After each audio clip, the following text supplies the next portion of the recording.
Hey everyone, welcome to this episode of Finalhazard. I'm pretty sure we're on episode 5, right? And, welcome everyone. So today we have obviously Matt, and we also have a special guest with us. Would you want to say hello, Evan? Yeah, what's up? Some people know me as Mardiculous, but I'm Evan from TailsChannel. Some people maybe more recently know me from that. Basically, I'm just a guy on the internet that talks about Sonic way too much. All right. I mean, I don't know if that's a good thing or a bad thing, right? I think we all talk It's up to about. the viewers, whatever you I think. think Whatever you we all think. talk It's the about truth. Sonic way too much. Sonic is the source of my depression. I can see it. I mean, like honestly, Sonic is Sonic's problematic. But anyway, we have a lot to talk about. We have a lot to go through. What do we have? We have to talk about Shadow not being a playable character, despite the fact that we talked about it for like 20 minutes last episode. For Super Smash Bros. Ultimate, we have since the last episode was recorded, I guess there was the Sonic and Wreck-It Ralph, like the footage of that. There have been multiple hints of remakes or just general discussion about the adventure games. There's been hints about that floating around on Twitter from like the official Sonic Twitter and their posts. And I think we also want to talk about Sonic Colors because we've been wanting to talk about that for a while, and I know that there's a lot of differing opinions out there on it. So, do you guys just want to get into Shadow? Yeah. There's an echo. Let's dive right into it. Just to get me caught up, since you mentioned that you'd spoken about it before, can you just touch on like the things you've already discussed, so we're not retreading stuff that we've already talked about for the viewers that have. I think it was more like speculation on like whether if he was like if he was to be an Echo fighter or like an original fighter. Oh, so you didn't discuss, like, you were predicting, you weren't like reacting. Yeah. Yeah. What had happened was like the Grinch leak had came out, and we decided to talk about that. And obviously that's fake. Woohoo! Kind of happy about that. But you know what? I have this crazy theory. Sorry, I have to I have to jump in right now that it's been brought up. I have a feeling Nintendo is so pissed that people keep leaking their game that what if it was all staged? What if it was what if they did it themselves just to focus test characters that, like, based on the level of reaction? Because there would be no loss for them, right? Because I don't know if you looked at all the evidence for the Grinch leak, but it is ridiculous.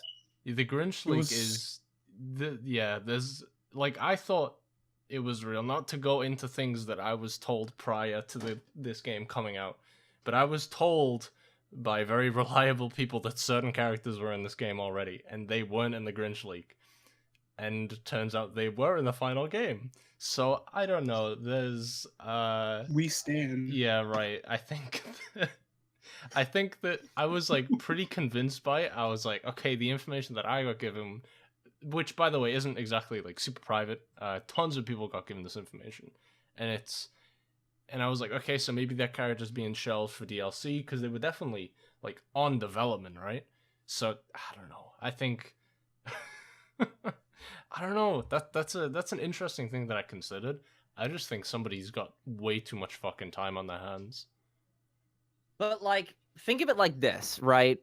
Smash leaks are nothing new for Nintendo, right? And the only way Nintendo could guarantee that there was no leaks and that they could completely protect their, the true information is if they staged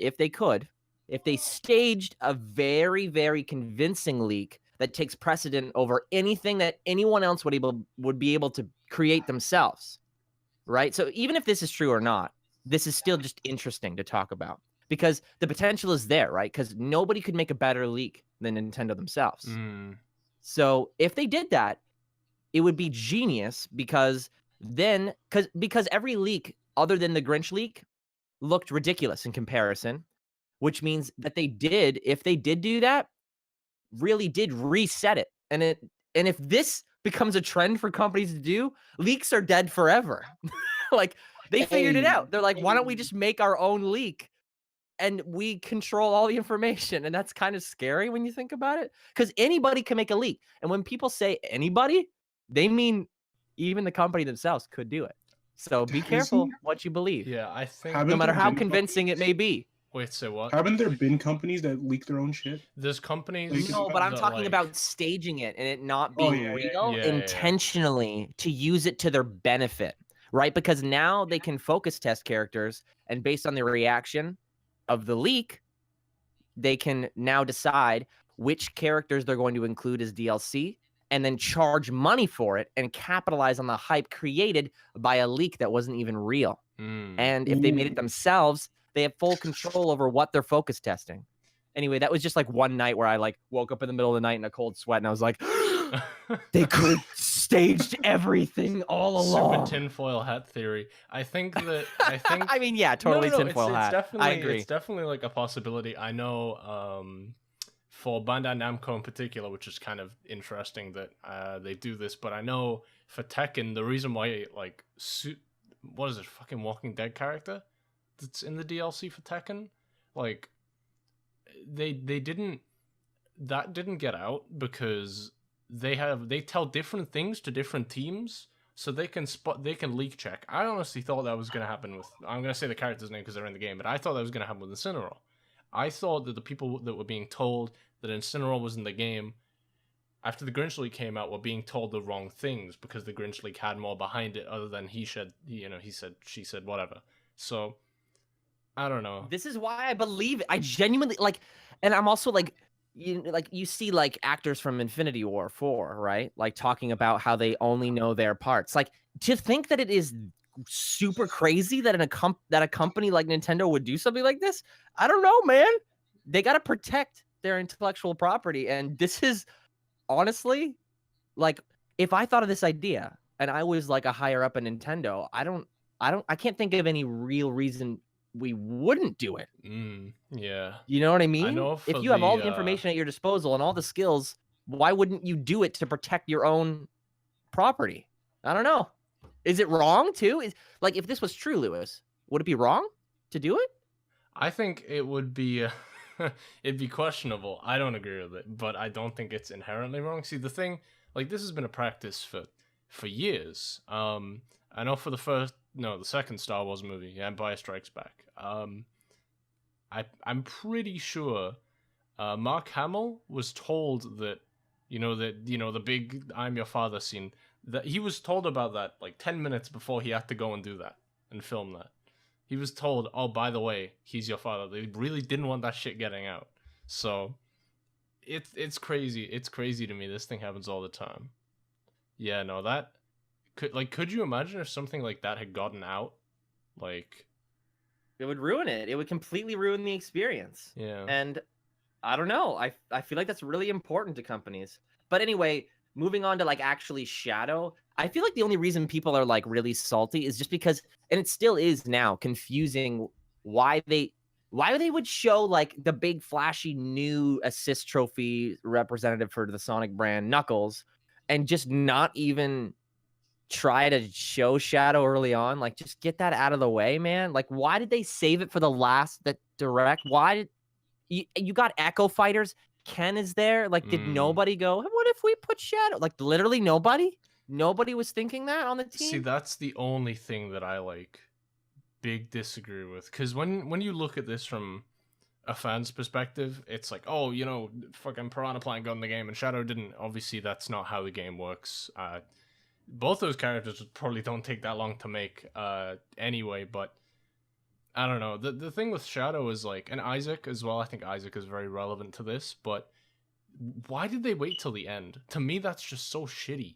Like, you can't tell me that nobody, I don't know, the fact that that's they exactly waited, what I was just saying. it's just ridiculous. Like, again, the whole Knuckles thing as well, like, you're right, they shouldn't have given hope by, oh god, I mean, honestly, like they know what they're doing. They have experience with this at this point. I followed the series. I know that everything they put in these directs is very deliberate. Yeah. And so this is why the community is the way it is. I mean, like it or not, this is the way the community is. We analyze everything. Sakurai knows we do it. He's expressed awareness that we are this way.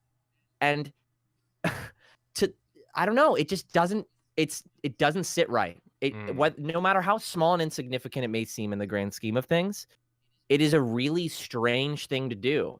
not only, and Piranha Plant looks super fun and cool, but like with that one, and honestly, in the grand scheme of things, it is a piece of dust in the whole direct. Like honestly, I'm just being salty. The direct was fine, but Piranha Plant was like opening my heart and shitting in it when I was already like injured. Like what?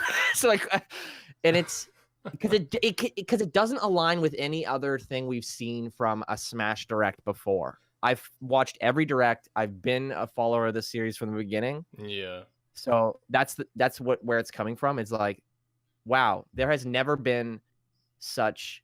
It never has felt so. I'm not just being salty a character didn't get in, because I personally don't really care that Shadow's not playable. It just really felt like he would be, because I know how deliberately everything is selected to be put in these things. Yeah. Because of the past, because of the context. So it's strange. I think, I mean, Matt can tell you he was there, but our reaction to Piranha Plant in that big ass video reaction, there was like 8 people clapping at once. I think that was genius. I was like, new main? Yeah, no, Piranha Plant. Hey, nah, Plant looks kind of clean though. You seen that photo there, bro? That shit's got mad range. Oh, but anyway, I think it's funny. It's funny to me, and it's just to me, it's like even funnier that Shadow people are just so mad. Like I'm not gonna hate you if you didn't get your character in the game. I feel bad for Shadow people. I feel bad for Isaac people. Think about how I feel, okay? The 2 characters that I wanted in the game after Ridley and K. Rool, which I got, and it's why I'm happy with the game, but the 2 characters I wanted in the game were Skull Kid and Black Shadow. Neither of those are happening now because Skull Kid wasn't even shown as an assist trophy. He got the website treatment. What do you mean the website treatment? He was just put on the website as an assist trophy.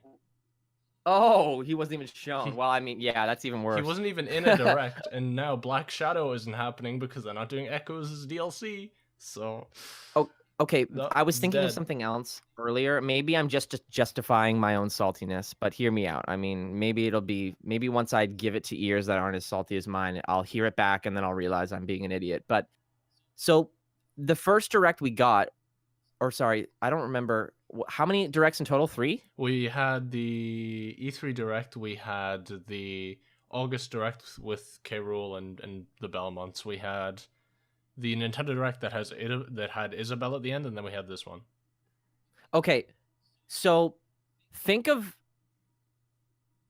the problem with the last Direct. I think is I think Incineroar looks great. I think Piranha Plant looks great as well, and I can't wait to play as them. And they definitely will deliver in terms of quality and like overall fun, and they're going to be worth buying the game for. Mm-hmm. Let me just preface by saying that. However, a fact is those 2 selections for characters are all, there is a percentage of that choice that is inherently corporate.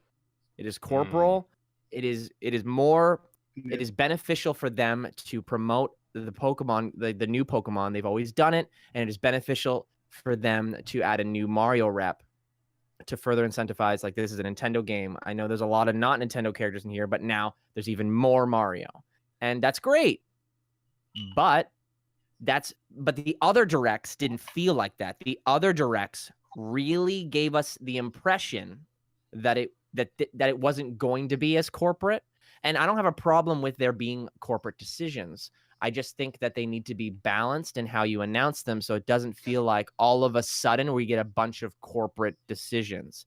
So I'm getting the feeling that they put all of the announcements that they were really confident in at the beginning, and it's a really bad choice. And I feel like they're reeling from the consequences of their actions now, because while Incineroar and Piranha Plant do look good, and yes, there are people who are being excessively rude to Sakurai, it is also notable that there has never been a direct that hasn't been as balanced. I feel like in the past, directs are more balanced. There's a fan service character and there's a corporate character. We got that with Smash 4 with the Bayonetta fan service.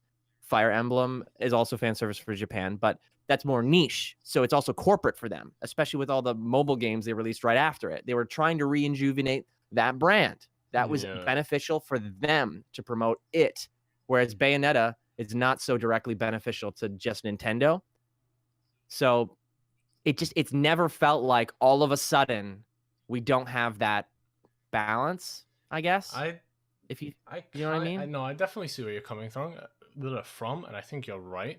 But Nintendo has always been, Smash Brothers exists to promote video games in a sense, and it has for a long time. I'd argue that Pit in Brawl exists for Uprising. I'd argue that his totally. redesign exists for Uprising, and they literally put Roy in. Game of the year. That game's apparently clean. You keep talking about it, Matt, but I still gotta buy it. Like, it's so good. Yeah, no, I've heard good things. I just heard that it hurts my hands. Like I sunk hours into it, like hours of my life. But like again, they were trying to hype up a new game they knew that they were going to be releasing by rejuvenating Kid Icarus and then making a new game, and they're like, perfect, he's going to be in Smash Bros, and then we're going to make bank when we release the game because it's going to feel like Smash Bros. People are going to buy it. The market is already there. Perfect. But Snake was also there in that same trailer, so it didn't feel, because if it was like the last direct we got, then there wouldn't be Snake, and then we would just be like, cool.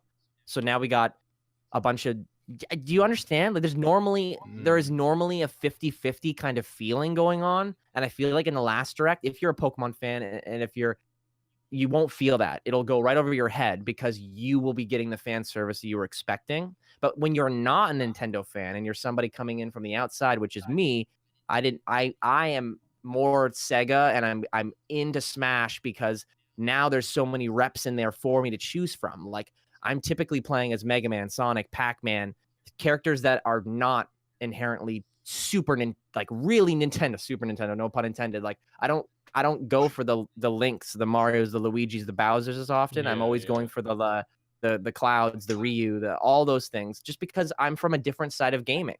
And now that's what the Smash community is. It's a big mix of different gaming communities. And it's always been really, really balanced. And it really felt like there was an awareness on the Smash team's side for that is the way the community has formed because of the decisions they've made in the past, that it made sense. But now in this last one, it's just like, what? Ken is it? I mean, it's cool that Ken's there, but Sonic was in Brawl. He's been there longer. What? Seniority? What happened to seniority? I mean, the thing with Sonic as well, though, is like Sonic. People wouldn't be as upset if Sonic didn't get shit treatment in the last game. He was rushed in at the end of Brawl. Sonic was always an afterthought, and I think that this has happened. This has happened in other Smash games. This has happened. Wasn't Sonic like busted in Smash 4 though? Before he got nerfed. He was problematic, and he still is. But in Melee, I don't think that there's been a community reaction where people have been as disappointed with the roster like with Melee. I went out of my way a few months ago to go back to old like Neoseeker and like GameFAQs threads from like 2002, and like the reactions. Well, it's because Nintendo didn't have nearly as many IPs, right? There's more things to choose from now. There's more things to want. Back then, it was like, how many more characters could you possibly add to a game like Melee? What would you really add? I mean, it was just Nintendo. They didn't open the floodgates to like Nintendo did that, other IPs. When Nintendo did that, people were so pissed off about Dr. Mario. People were so mad about Roy. Like, Roy is the perfect example. Roy is a character that literally existed to promote a franchise. Like, he existed solely to promote a franchise. And what else did we get towards the end of that game? We got Ganondorf, who remained a shittier Captain Falcon, and still, to an extent, even, is that, even though he has a little bit more identity now. As much as I love Melee Ganon. But, we also got, like, Dr. Mario. We got Mr. Game & Watch. What the fuck is that? The reactions are very, very similar. Like, we got characters back at the end of Melee. We got characters that nobody knew. We got characters that existed to promote newer games that did feel very corporate. There's always been the balance between corporate and fan service, and it's always existed in every Smash game. Like Sakurai and the team behind Smash has always been really aware of what the fans want, and they always do a little bit of both. And then and in their reveals for it, they even demonstrate that awareness. The last direct is notably different in that lack of consideration, and you don't see it if you're already super into Nintendo characters. So you receive it as fan service if you already like Piranha Plant. Yeah. You receive it as fan service if you're already with Pokemon, but you don't receive it that way if that's not what you're coming from. And for a lot of people now that like it used to be like just Sonic and Snake. So it used to be like, oh, you're some weird people that should be Nintendo fans and they just got their reps. I mean, But now it's not like that anymore. Do you know what I mean? It's not first and foremost a Nintendo game anymore. It's transcended. There is too many communities deeply invested in this game now. And you could say it's oversaturated. You could say that they don't belong and it's Nintendo first. But people are going to feel discluded when it's not proportionate. And in my opinion, the last direct wasn't proportionate. It displayed a lack of awareness for the first time, I think. And I'm still going to buy the game. I still think everything that they showed off looked brilliant, but I think that is the sour note that everyone is truly reacting to. They're going to point fingers in any direction that they want to, right? I mean, but like I think that's the feeling that people are getting, and they don't know it. It's like, what is wrong with it? Why don't I like this? well, I mean, like Shadow is playable in Smash Ultimate. It's Incineroar. Jesus. Listen, Matt, you say the worst things. I swear to God. But for real, I think that it's a very valid point. But at the same time, I definitely think that they blew that load a little bit early. And that, oh, of course, I totally agree. Like, I don't even think this is the crux of the issue, because for me, Smash Brothers Ultimate is the ultimate Smash Brothers, quote unquote. But as time has gone on, we have seen that has been less of a true statement. And I think the real kicker for me in that direct was the removal of so many things that have been mainstays in Smash Bros. And I'm not talking about, neutering target test from what it was in Melee or even Brawl. You know how Smash 4 had that fucking Angry Birds mode? That was still at least in the game. Smash Bros. Ultimate, to me, is not characters. Super Smash Bros. To me is not characters. And this is coming from somebody who plays competitive Melee and sees the same 7 or 8 characters constantly and plays the same character for literally thousands of hours. To me, Smash Bros. Is not about characters. The fact that we have... Okay, this sounds really bad, considering we got everyone back, and,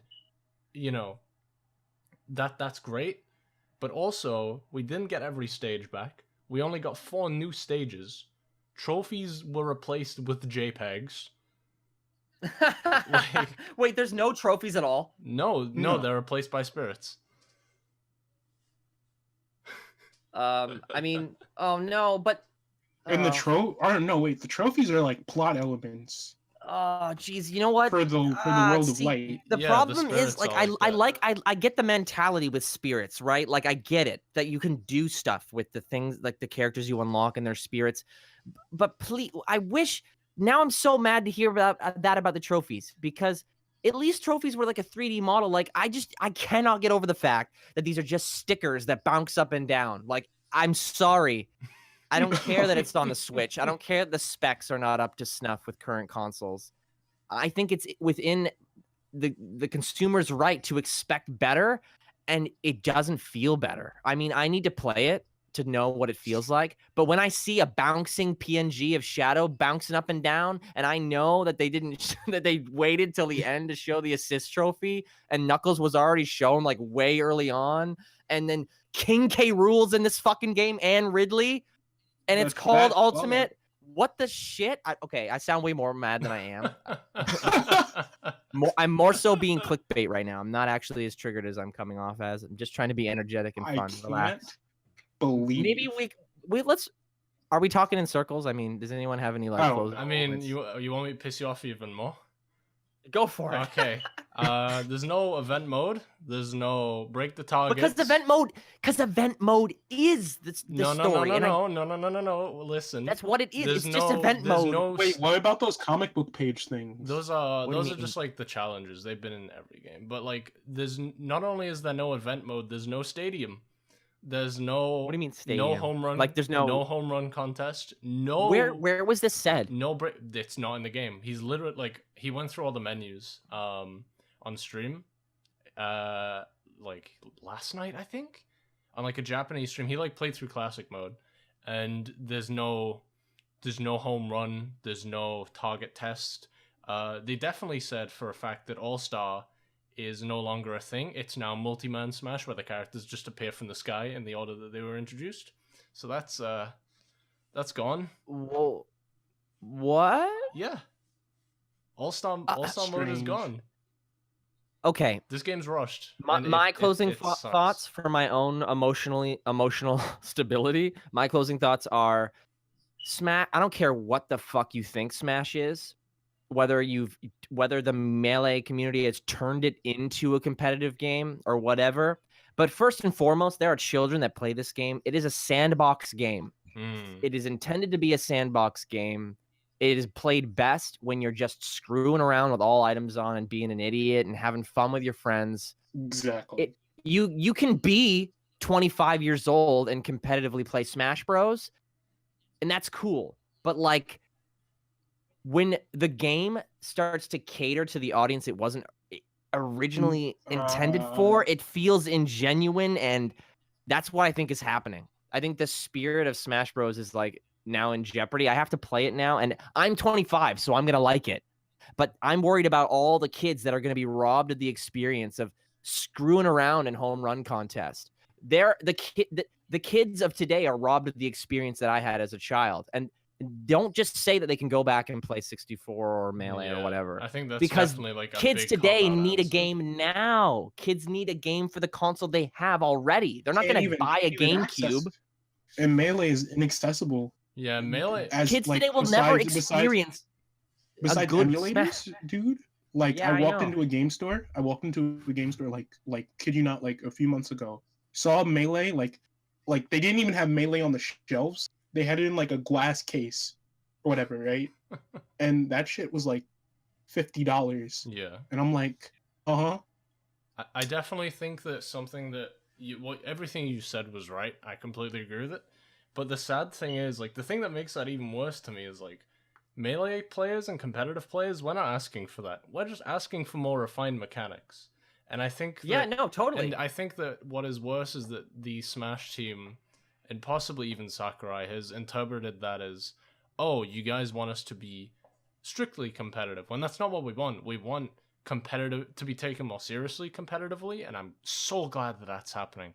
But at the end of the day, it's esports is also growing, and I think that might be why. They just need to capitalize off of that in some way. Maybe kids today only care about competitive gaming, and maybe home run contest really is just outdated. It's an outdated concept, and maybe I'm just freaking out over nothing. But I think it's worth debating, adding to the discussion, and seeing where we get, like what we get in the future. I mean, it's crazy to talk about the next Smash Bros. Before we even got the next one. Yeah. but like, I think the discussion is good so long as it's not attacking the devs. I think they have every right to think that, oh, esports is up and coming, like it's growing. It's a chance for gaming to get more mainstream attention and for overall gaming to improve. So maybe Smash Ultimate is going to be that game. Yeah. So I guess we'll just have to. I think it's doing like a good job of bringing those together. And whilst it might be skimping out on casual stuff that I find super fun, like, you know, obviously I brought it up, like the lack of trophies, that's really important to me. When I was a kid, I would scroll through the trophies in Brawl for so goddamn long and play the fucking coin launcher minigame, which has amazing music, by the way. But this is besides the point. I think that this game is doing a decent job of meeting them halfway. And honestly, even though Smash 4, like, had a lot of the things that have been taken out, that game still feels like filler to get to this point. Like, Ultimate has so much content, and even though it takes away so much like, they removed 16 assist trophies for no reason. Like that's what annoys me about assist trophies. Like personally, you can copy and paste fucking Skull Kid. You can copy and paste him, but you can't. There's no Advance Wars rep in the whole game now because he just didn't want to do it. There's no Excite Bike rep. So well, you're not sure that there. I mean, there might be a spirit or two. yeah, but spirits don't count. They're JPEGs. Spirits are easy because they're just JPEGs. Like someone like, on Twitter literally, said to me, like, if you look up the character, like it's the first image that you see on Google. what character? Any spirit. If you look up the picture, like the name of a spirit, if you look up Geno, it's literally the very first JPEG on Google. So. Oh man. Yeah, it's a yikes. Somebody on Twitter said to me, like, so long as, like, I was talking about, like, I want Subspace or I want World of Light to be better than Subspace. And people obviously jumped in the replies, as I'm sure you're thinking right now, like, it's obviously not going to be better because, you know, Ultimate is so full to the brim. I don't know. But, like, for me, like, and, like, hearing it's more about fun than story, it's like, what the hell is a story mode made for if it's not about story? So, what the fuck? Don't put a story mode in that's not about story. Just don't put a story mode in then. Yeah. What the shit? I think that's a very I think that's a very bad like reason for why one might not be better than the other. I think it's going to be better than Subspace because have you played Subspace recently? Like have you played it recently? It's not good. It's literally you play as these slow ass characters. Every character has the same movement speed in Subspace. Every character has a locked fixed movement speed and they all have the same movement speed. That Subspace, especially in Brawl, is, you know, a really slow, strange endeavor where you go through worlds that aren't Nintendo related. You fight random Smash Brothers enemies that don't even make any sense. It's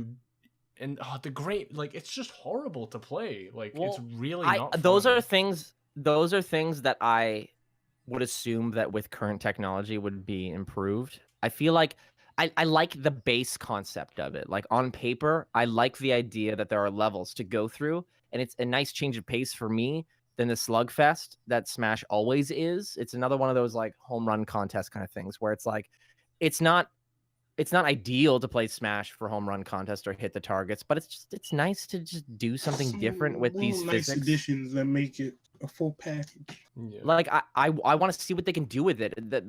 My imagination always runs crazy seeing like what like I want to go through iconic locations in the subspace. I want the characters to not have fixed movement speeds. I want there to be secret locations for only characters that with a higher recovery. And maybe you can switch between your team, or when a character on your team dies, you can't actually get them back until you in some other interesting way. Like, I want them to play around with what subspace is, and I don't think it's asking for too much for a better version of it.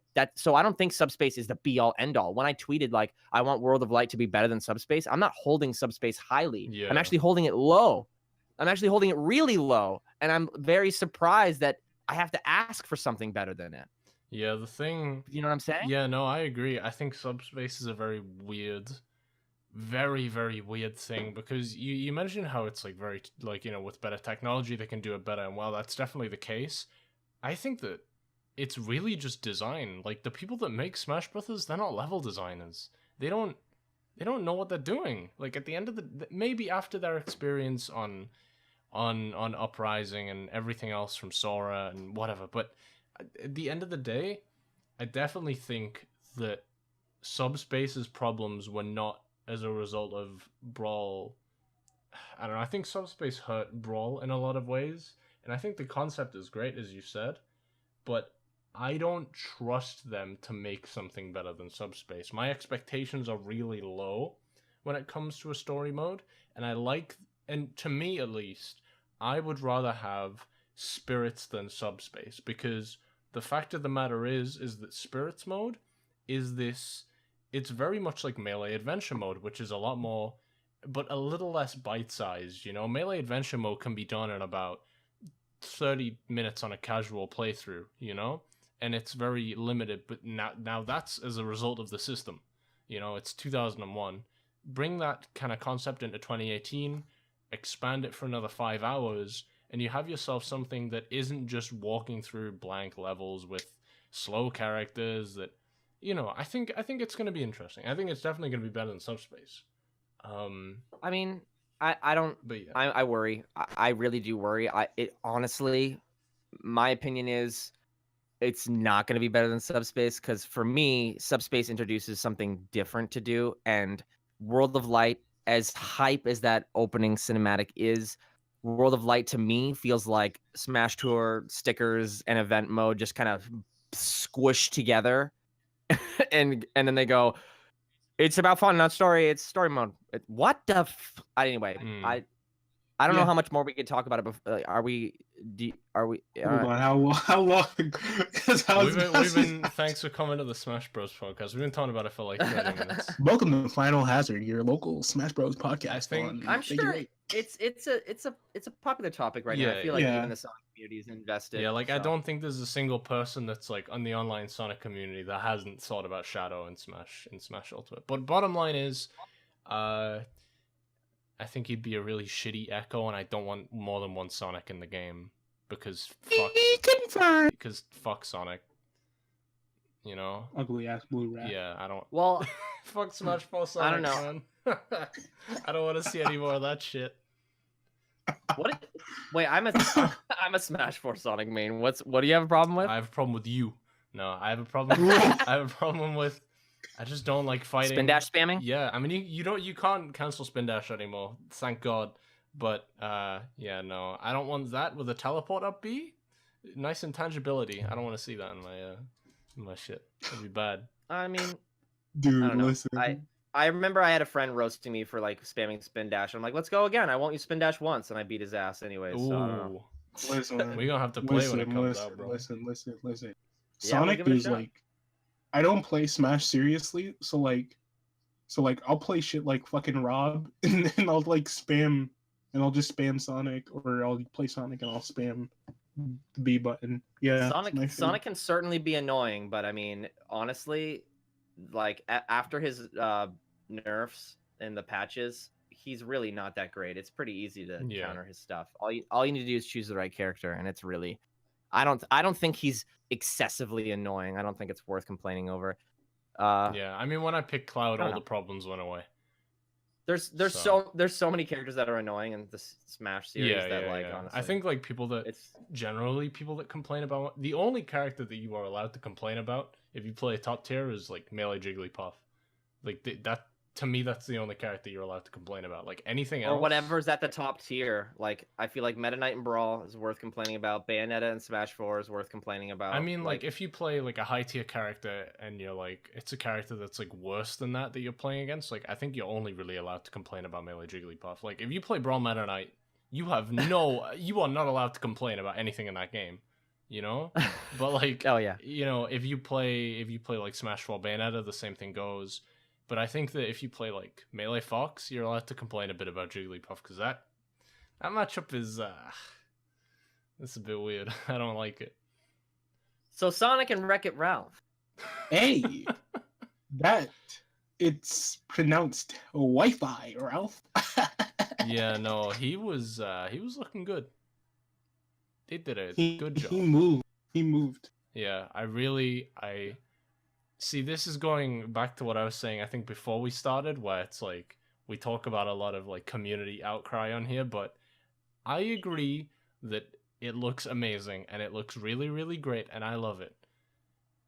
All 11 seconds of it. However, people saying, like, okay, this is what I don't get about the Sonic community. You guys see something that not a single person I've seen has said, oh, he looks too animated, or whatever, right? Like, any stupid complaints like that.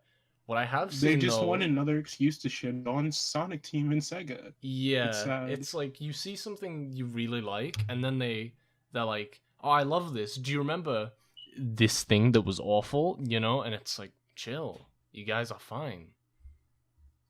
It just doesn't make any, like, I feel like people don't break down like all of their choices, like what it means to say what they're saying. A lot of people just don't think before they speak, because if you break it down, there's no way that Sonic would ever be in both Wreck-It Ralph movies if it wasn't for Sega. Yet you're going to you're going to even type one letter of that negative tweet, roasting Sega for the what are you doing? Because Sonic doesn't emote in a cutscene using in-game models using the in-game are you engine. I don't understand. Are you kidding me? Because you're insane to think that it didn't take any effort on Sega's part to make that happen. Yeah, no, like, and you're gonna take that, you're gonna literally take that beautiful synergy that was required to make that thing happen, and you're gonna bash it over the head of the person that brought it to you. Who are you? See, like, who that are you? That to me is what bothers me, man. It's like, you're really gonna sit, like, okay, it's just the facts behind it as well. This isn't like 2D animation where budget isn't really that much of a factor. This is full 3D animation on a big budget movie with billions of dollars and hundreds of thousands of man hours. And I've literally seen people say, oh, it doesn't matter. It doesn't matter that a Disney commissioned movie looks better than one in-game cutscene in a video game. Like, also, that costs $30, by the way. Yeah. Also, I don't know this for sure, but like in the first Wreck-It Ralph movie, Sonic looked fine, but he looked a little off. He didn't look very Sonic-y. He looked more just in line with Disney's style of the movie. It was like there's no freaking way that Sega had no involvement with making sure Sonic looked as good as he did. Well, like literally, I fucking yeah. So there's like and like when they bring up like, oh, this is the best Sonic I've looked in years, and I'm like, the Project 2017, like open like CG from like the Sonic party, that shit was fire. Yeah, no, people are just that looked amazing. And then like, you want to know why? Because like, it wasn't an in-game cutscene. Yeah, and I fucking love and everybody, and the Unleashed opening cutscene and Colors' opening are beautifully animated. They're incredible. They look incredible. Exactly. And then like, and fucking every CG cutscene in Shadow the Hedgehog. Say what you want about that game, but those CG cutscenes are incredible. That's the thing. It's like people are acting. See, that's what I don't get. Like, I would totally get the comparison if that one fucking tweet. I'm pretty sure we're all on the same page here with what tweet we're talking about. But that one tweet comparing the Sonic Forces cutscene to the Wreck-It Ralph thing. It's like, what? How is that a fair comparison? Like, how is that it's not. No, that's not a fair comparison. If you know anything about either of those two industries, you can't sit there and tell me that shit's a fair comparison, bro. Well, that's crazy. There's all kinds of unfair comparisons being made, and I honestly feel like it's from people who it's unfortunate, and they would never admit it, of course, but they're ignorant. There's a lot of people that came into the series in the middle. And so they see games like Unleashed and they go, wow, I'm looking at this screenshot. I'm looking at the gameplay where the game runs smoothly and this game looks better than Sonic today. But they're missing the entire conversation of Sonic used to be like 20 frames per second or 30 frames per second at best. Now I think they're hitting a really great balance. And forgive me for praising Forces, but it's pretty damn stable. And it looks pretty beautiful. That is absolutely one thing to say about Forces. Like, Forces and Lost World are so stable. They're starting to, like, consider stability. And you know what? I'm down, dude. Like, why are you hitting them? I don't understand. Where do the punches come from? You want a game that runs at 25 frames per second but looks beautiful? That's the thing. We're playing the game, dude. We need every frame we can get. Unleashed looks beautiful, but like, excuse me, that it can't run at its max frame rate for like more than a second. Everyone that says that visually overall Unleashed is better than Forces, like only visually, everybody who says that should be cursed for all eternity to play every game that they play for 30 frames per second forever. For the rest of their lives. See, that's the thing for me. Like, I remember the Ratchet and Clank. Wow, I always go back to Ratchet on this podcast, but the Ratchet and Clank movie reimagining of the first game came out in 2016. That shit was locked at 30, and Insomniac did the same for Spider-Man. They're gonna lock everything at 30, and you go back and play the. Wait, Spider-Man was locked at 30? I'm pretty sure it was. No, I was Okay, on the. Dude, I played that game. I played that game for hours. I was on the Ratchet subreddit, and they said that Insomniac made a statement where it was like, It looks the game runs very smoothly, and it may be like because I can't fucking see frame rate. Yeah, some people do Wait, have a like- hard time like distinguishing it. Because Spider-Man- like I the can see new like Spider-Man? huh? The new Spider-Man is at 30 frames. I don't think it is. Like I don't think so either. I don't know. Well, either But like or, that's there's not. like games that are like, but like there are games like where I can see the fucking frame rate and like how good it is. Wrath of Cortex, Crash Bandicoot. Oh, Wrath of that Cortex. game is so fucking smooth, bro. I Oh. will always not like the general aesthetic of that game, but it looks smooth as hell. so clean. Like that's the thing to me. I'd rather have here's the comparison, right? I'd rather have a 720p 60 FPS game than a 1080p 30 FPS game. But that's just me. Like the Ratchet game was exactly that, and I can go back and play the port of that in the PS3 and play that in a clean 60 FPS. It just feels better. You know, games that are 30 tend to mask that as well. Like when you pan the camera and there's just shit tons of motion blur everywhere. It's like, I don't know, man. But Unleashed doesn't try to mask that, or it doesn't mask that, and it just looks awful. And I feel like it's especially like there's tons of 30 frames per second games that are just fine. I mean, a lot of Sonic games are 30 frames per second and they're just fine. I'm not trying to say that. I'm just saying that for the newest Sonic game to come out today in 2017 or whatever's next, it should be 60. And I think that mentality is good, especially for a series that's had problems with controls in the past, because losing half of those frames is crucial for a game that focuses so intensely on being able to move quickly and have control over it. Otherwise, it dampens the entire experience, and it becomes an issue, especially when you're moving at speeds like that. Games that are more cinematic, it doesn't matter so much. I mean, of course, you'd like to be able to look at it at 60 frames per second, but it's less of a pressing issue when the game is less focused on you being able to get that input in as soon as possible. Because missing half the frames, the faster you're going, the more you're gonna feel it. And Unleashed, you feel it. You do feel it. I think the really big thing is like this isn't just for Sonic either. Like this goes for all platformers. Mario is considerably slower, but imagine playing Odyssey at 30 frames. Tell me that would feel good. It probably wouldn't, especially since people are used to it. But I feel like he would suffer. Mario would take a lighter blow than a game like Sonic. Oh yeah, absolutely. Jumping from 60 back to 30.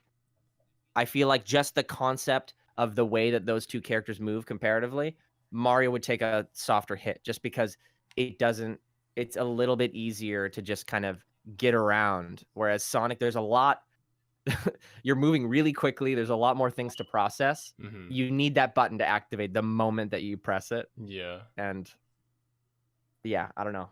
Yeah, we were on Wreck-It Ralph before, and now we're talking about frame rates. Though I think at the end of the day, well, no, it's still related to the Wreck-It Ralph. Yeah, no. At the end like. of the day, I think people just have a big fixation on shitting on things. Like that to me is what sticks in my head. Like it's why I have the word Sonic muted on Twitter.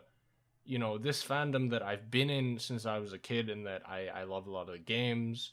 And you know, I've met some really amazing people from that fandom. It's like, for me to mute that, it's mainly because people just shit on things. Like I am by no means no positive. Yeah, that's the thing. Like I am by no means the most optimistic person when it comes to video games. I will find an excuse to shit on anything if I want to. But at the end of the day, I don't need constant negativity, you know? And I think that the fandom tends to feed off of it because they think that if they throw enough hot takes at the wall, if they throw enough, you know, one will stick. Yeah, one will stick, One and will then Sonic definitely. Team will listen, and then 3 years later they'll make a game that people are upset with because opinions change over time. Like I don't understand why people are so fixated on trying to make things look bad to make the next thing look good or look better. Like that is what I don't get. To be perfectly honest with you, Lewis, I think it's a little bit more of a math issue. Honestly, being savage on Twitter gets you the likes and the retweets.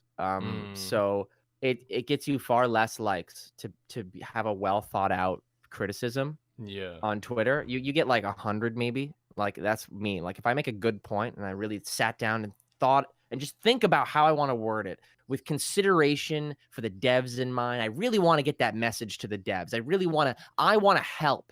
I want my voice to be out there. Yeah. I won't get the attention. But if I say Unleash sucks balls, all the retweets, and that's the only message that gets to them.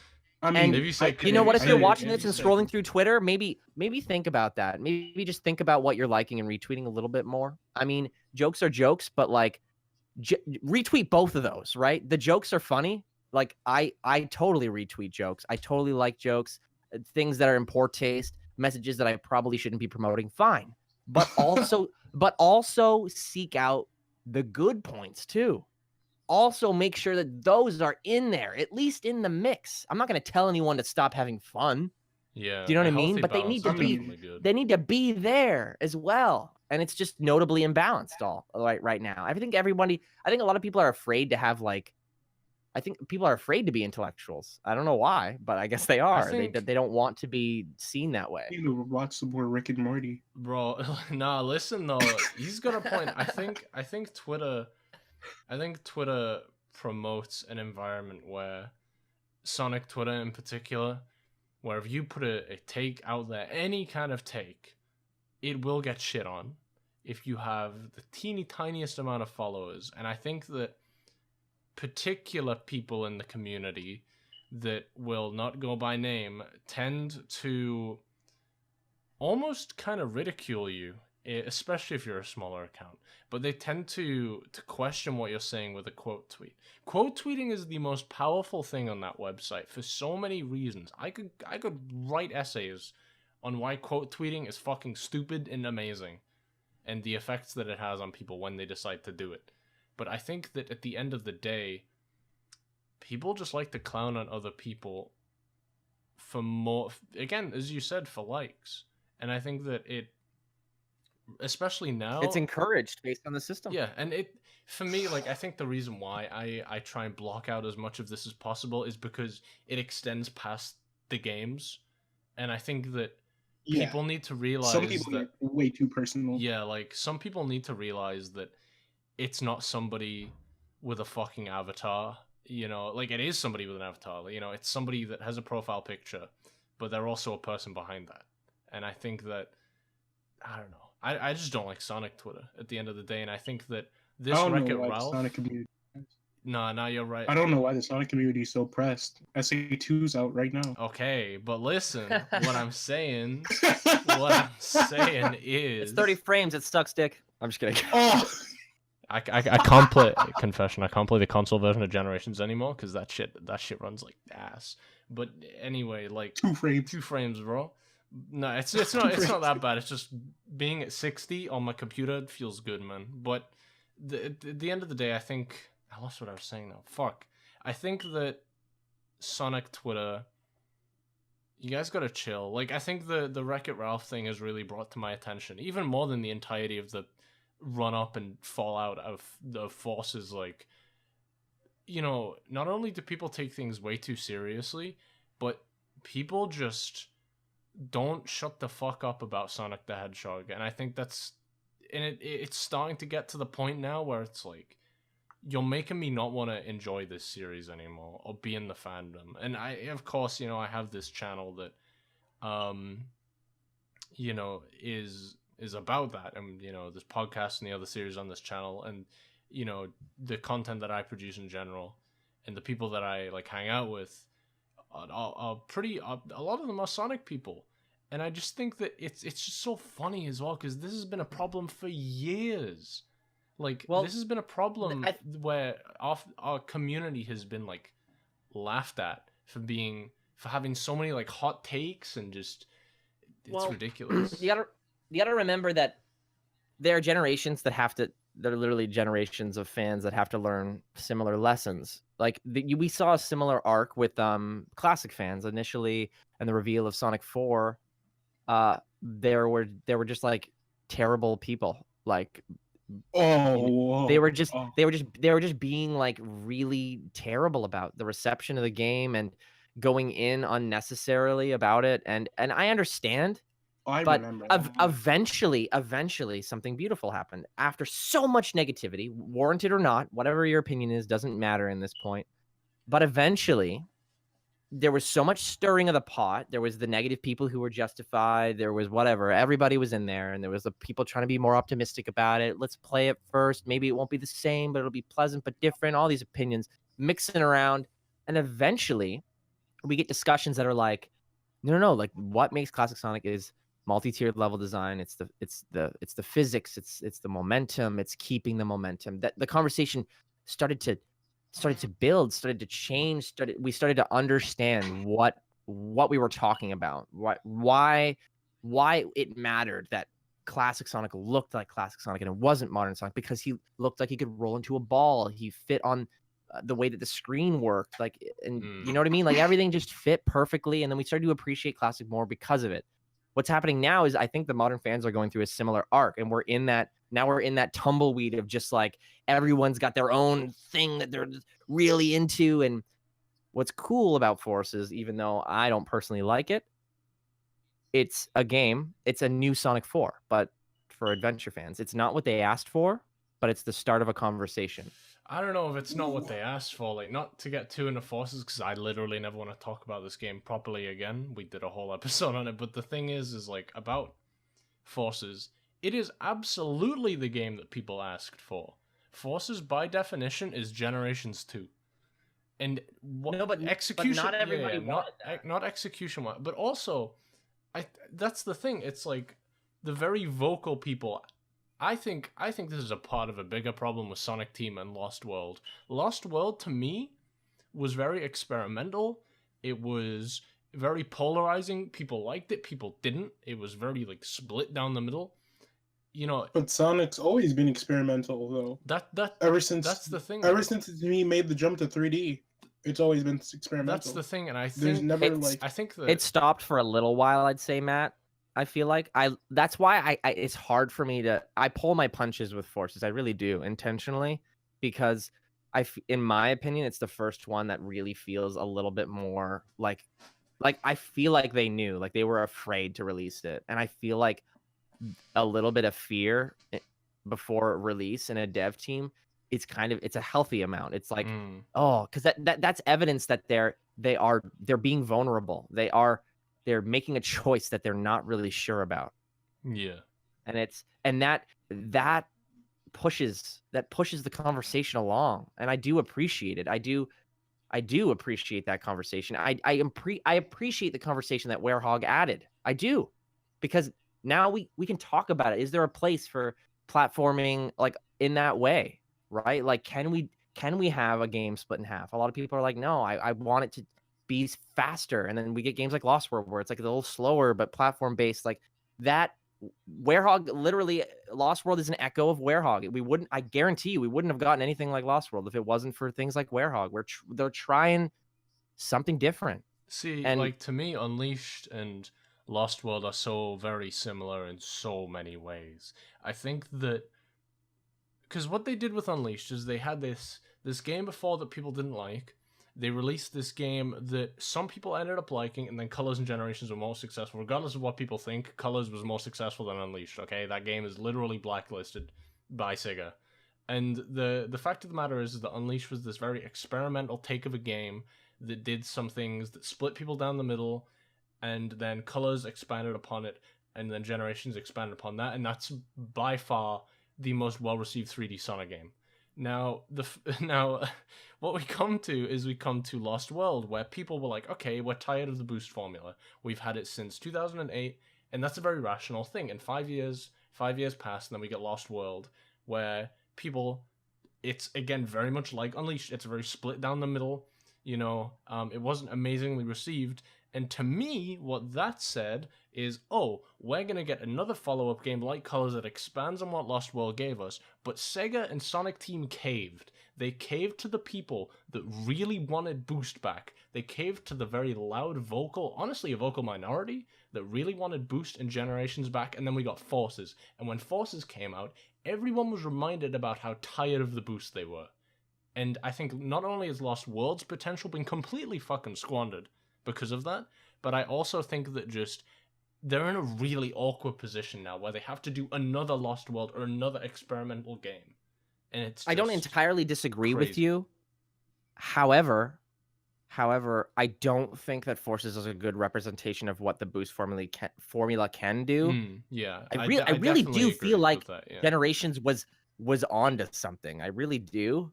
I feel like they were like, oh, like Boost formula. They were like letting go of what it meant to be the Boost formula. They were like, maybe we could just kind of like make some levels. Yeah. With these physics, like maybe we could just make some levels. Like it felt a little bit more like that. Forces was like, let's not make levels. This is the Boost formula. Like they went back to like, we're making the Boost formula. Yeah. Generations felt a little less like they were like, let's just make a game. He has a Boost. He's just gonna go through the city escape. Like they were just making stuff and having fun with it. I wish that they could do, like, and Lost World feels like that too. They were just making stuff and having fun with it. I like that. I do. It's uninspired in Forces. Anyway, we could talk about Forces for a whole podcast. Do we want to move on to the next one or what? Yeah, I mean... Hey, adventure remakes? This is where I pop up. Hey, let's get it. I mean, I've I've avoided talking about this primarily because I don't know too much about it. But I mean, Evan, do you want to take it away on like the adventure remakes and hints stuff? Yeah, I can definitely say what I know. And Matt seemed like he had something he really wanted to say, and I feel like we could probably start the conversation on that. He seems really excited about it. I'm just gonna do a little recap.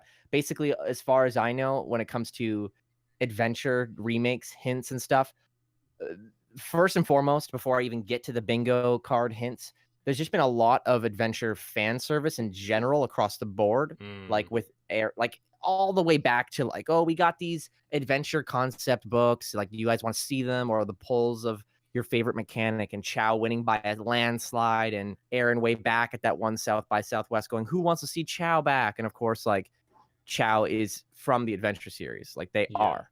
And just all kinds of things like this. Like, but however, we got to be careful because it is similar to expecting Shadow and Ultimate, where it's like, just because we're getting a lot of pieces that we can put together doesn't necessarily mean it's coming. However, there is one thing we can be sure of. The Sega social media team is aware that the adventure games are popular.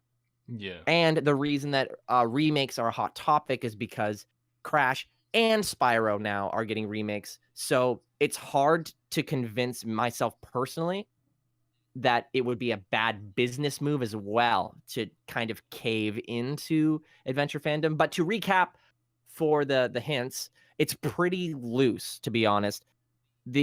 They've given us there was just some numbers in the background of a bingo card. It was 1:11, 2:22, 3:33. Some Call Me Johnny did a quote tweet of the post and said, if these numbers continue the way that they are, perhaps they'll end at 9:99, which is the release date of the original Dreamcast version of Sonic Adventure. And I believe is it the 20th anniversary of Sonic Adventure that's coming up? Yes. Yeah. Is it 20th? Wait, no, because the game came out in 1998 in Japan, so it would be the 19th anniversary. Wait, no, because it would be the 21st. Huh? No, like if I'm almost positive that the 20th anniversary will be at 2019-09-09. I believe that's how they were marketing. Sonic Adventure came out on 20 next year. Sonic Adventure came out on. Wait, it's this show here. Yeah, on the Dreamcast, it came out on December 23rd, 1998, and then in America on September 9th, 1999. Yeah, 999. So, and that was like a big marketing campaign back in the day. This year was the 19th anniversary. Yeah, so there's a lot of things lining up for it, and also pair that with the fact that there is a huge push from the fandom for more narrative focused Sonic games, and Forces, whether or not you like it, once again, represents an awareness on Sonic Team's end that there is a demand and that they've heard it. Whether or not they delivered it is irrelevant right now. They have received the message in some form, so it gives these hints more validity. Is that a word? Validity. Anyway, validity. Wow. Okay. Anyway, so Matt, what are your thoughts? Well, SA2 was my first. Sonic Adventure 2 Battle was my first Sonic game, and I'd like to see that game especially get like the remake treatment, like the insane trilogy treatment. Yeah, I think they both in benefit SA1. so Oh my much. god, SA1 definitely. Yeah. And those games would be packed with content, just overall, and then like what they could add. Like I'd be like the thing for me that really is the big question here. It's like the original Crash trilogy isn't perfect, but it's damn near close, okay? The original Spyro trilogy is also very similar. Sonic Adventure 1 is a very flawed game, and I think that in order to remake or remaster it, you would have to change so much to the point where it wouldn't be a remake or a remaster, it would be more of a reimagining. For me, that would be cutting out entire characters. Nobody wants to play Big, but also nobody wants to remaster Big for the people that do want to play Big. And I think that check this out though. It's crazy. I think your mentality is that Big's story, like a lot, it's very easy to get caught up in the way that Adventure is marketed, right? They're like 6 stories, like 6 playable characters, 6 ways to play. But that is a misrepresentation of what the game actually is when you think about it. Big is like a couple stages. If you know what you're doing, it takes you literally like I think 20 minutes, like under 30 minutes. Yeah. It really is not. It is a small part of the game. It would not be hard to completely reorient the game and like maybe have like a fishing mini game where you can visit Big's house and fish in a pond for Froggy or something silly like that. Yeah. It is possible. It is very, very possible. And the flaws you mentioned, the problem with Sonic Adventure is there's a stigma around Sonic Adventure.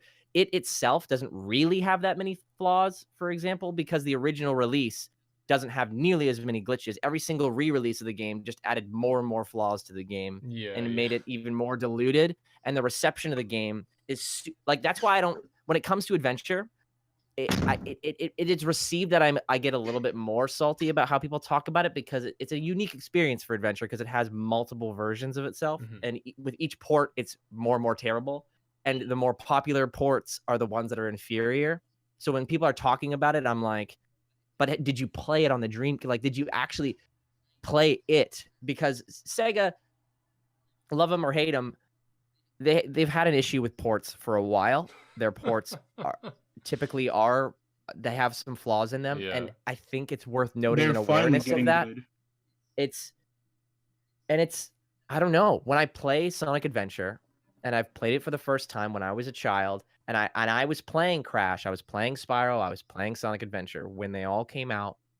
Those games, the reception for them, whether they sold more or not, the reviews were solid. They were doing well. Yeah. They were popular on the kids' playground. You know what I mean? Like, and I think that's all that really matters in the end. The problem with Sonic is that he's not really a brand that needs to be so much revived like Crash and Spyro. Maybe he is. No, I don't. I feel like I'm at the end of my point. I think Sonic's a very Sonic has been a zombie for a while. I think like in general, I think like minus Generations and Colors, he's been there, but barely, you know? He's been up and down. Yeah. Really. I think see, to me that tells me that these games would benefit from just a really, really good port above all else. And I think because here's the thing for me. Yeah, that's why I'm like thinking like I'd rather they'd instead of remastering Adventure 1 and 2, what I would prefer is if they went through and did not like a remake, but a Christian Whitehead styled, Taxman styled port where they redo the physics. You know, they don't have to like completely give us Unreal Engine 4 graphic type shit, but they just make the game a lot more solid and refined and bring it up to more of a modern standard. And I think that, but I feel like at that point they might as well just remake the game. I don't know. I want it to look. I want it to look pretty. Like, yeah, I just want like SA2 and like with actual like HD, like yeah. just not like cleaned up a bit, but like just like fucking everything like retextured and remodeled. Yeah, I mean, at the end of the day, I would prefer a new game. I mean, I really love Adventure 1 and 2, despite how much I might clown on either of them. They're probably the Sonic games that I go back to replay the most, strangely enough.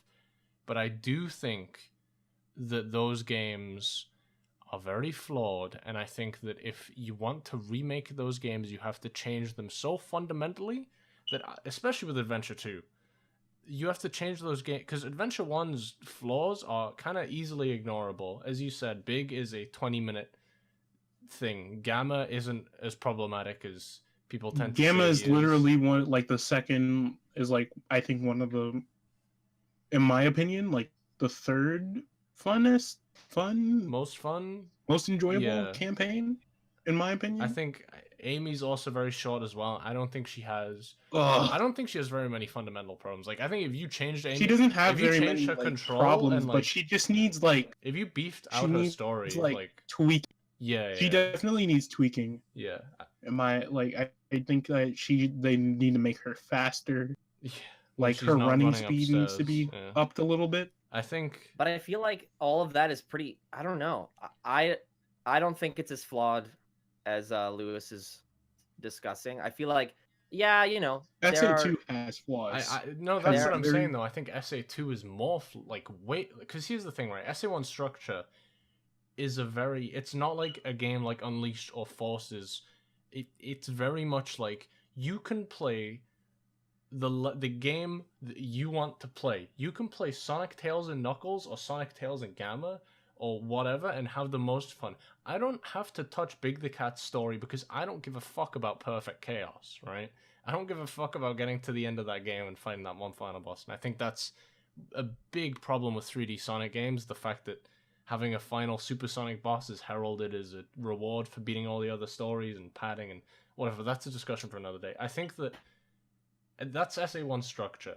Sonic Adventure 2 structure is you have to go through all of the bullshit to get to the parts that you like. If you like Final Rush, but you don't like Knuckles' treasure hunting and Tails' garbage mech, then, you know, realistically, you're going to have to go through all of that to get to that. And it's why a lot of my playthroughs stop at Pyramid Cave. It's, you know... But like the base concept itself is not I find it's not flawed, and it could really use what Sonic Team can offer it now. Like, I don't think mech shooting is inherently a bad concept. I don't think treasure hunting is inherently a bad concept. There's a lot of things they can do to make it way more fun that they didn't. Then there wasn't options. There wasn't options back then. They were just trying to make the biggest, baddest game they could. Like, best game. They put more shit into the game that they didn't need. Like, if you took out. But now they can support that size. Yeah, they should be able to support that size. But they couldn't back then. Here's the thing, is that this is Sonic Team. Like, I don't know how much I want to. Could you imagine if they fucked this up? Like, if they fucked up a full scale SA1 and 2 like entire remake, that would be so disastrous. I mean, the reason I don't know. The reason it's a promising idea to me is that because people's perception of the game is that it's so flawed, it means it gives them a new foundation to build on, right? If they decide to go with the Lost World physics and just try to really get those, or I don't know, like they can create a new foundation. With games like Crash, they're heralded as the controls are perfect, everything is perfect, and I guarantee you, Vicarious Visions, I believe, was remaking Crash. Yes. Am I? Yeah. I think. Yeah, and it was. Or am I getting the Spyro people and the Crash Toys people for mixed up? Bob is the Spyro. That's yeah, it. they're That's the it. That's it. Skylanders. They're both like Skylanders. They're both Activision. So I just guarantee different you they teams. ran into some like issues with like this is how PlayStation 1 games were controlled, but that's not how games work now. Like, and they had to like make sure they replicated PlayStation 1 controls. I don't think when I say remake for Sonic Adventure 1, I do not think that Sonic will control the same way he did in Adventure 1. mean- I do not think they're going to waste any I mean, time trying to there's replicate nothing that. wrong with how Sonic controls in that game. I'm not saying that, but what I'm saying is because of the perception is that is flawed Oh yeah, for most people, they won't have to waste any time doing it, which is why I think it's realistic for Sonic Team to be able to pull it off. Yeah. Everything mapped to the B button, that's a no-go for me. Please Like they change don't that, need to please. rely too heavily on their source material because the perception they would more so be reimagining Adventure. Yeah. I think. See that's kind of cool. That's what I think it needs, but for me at that point, why don't you make a new game? Because it's been so long since Sonic has had a story that felt like an adventure game, and the perception of Sonic Adventure is so warped with all the ports and all the reviews that have been made for it. Yeah. And paired with the hype of the remakes of Spyro and Crash, you can get the sales. If it's like a reimagined version of it, it gives them the platform to really figure out what the identity of Sonic was when he first came into 3D. Mm. And it seems like the way that games are going is narrative is becoming a bigger priority for people. And if Sonic is going to keep up with powerhouses like Mario, he can't just rely on his brand power. His brand power is not as strong as Mario. He has always had to compensate with something else. Yeah. And that's why Sonic initially had to compensate with his deep narratives. It's as silly as it sounds for a blue hedgehog to have a story. Sonic has always had to compensate to rival against Mario because Mario is insane. Like Nintendo has so many more resources available to them. Sonic will always need to compensate, and it's perfect. It's all aligning. It's narrative is a bigger demand in gaming overall now, but gameplay is still important. Yeah. And if they go back and reimagine the adventure games, I guess I'm going to use reimagine as the vocabulary now because that seems to sit better. But if they reimagine it and they build it from the ground up and they don't try to replicate it, but they just try to really capture the essence of what people enjoy, then I think that'll work really, really well for them in the long run, and it'll help them move forward from it. So yeah, I do. Ideally, I want something new. I am tired of rehashing myself, Lewis. But I also think it's something they need because games like Forces show to me that what's missing from Sonic is a really abstract kind of artful thing. It's like an essence. It's like a brand identity that they're missing. And I feel like retreading old ground is kind of necessary to figure out what it is. But it can't just be, oh, we're like if Station Square is a track in Team Sonic Racing, which would be sick. But if it was, that's not recapturing what made it fun. That's just putting something in to remind us of it. Yeah. They need to like literally go back and really genuinely try to understand what made it work. I mean that's what Mania love is, it. in essence. That's what Mania is. And yes, Mania shows us that is not a crazy thing to believe, right? Right now, people are probably typing in the comments, there was nothing from Adventure to recapture. It's your nostalgia. What is Mania then? Because Mania figured it out.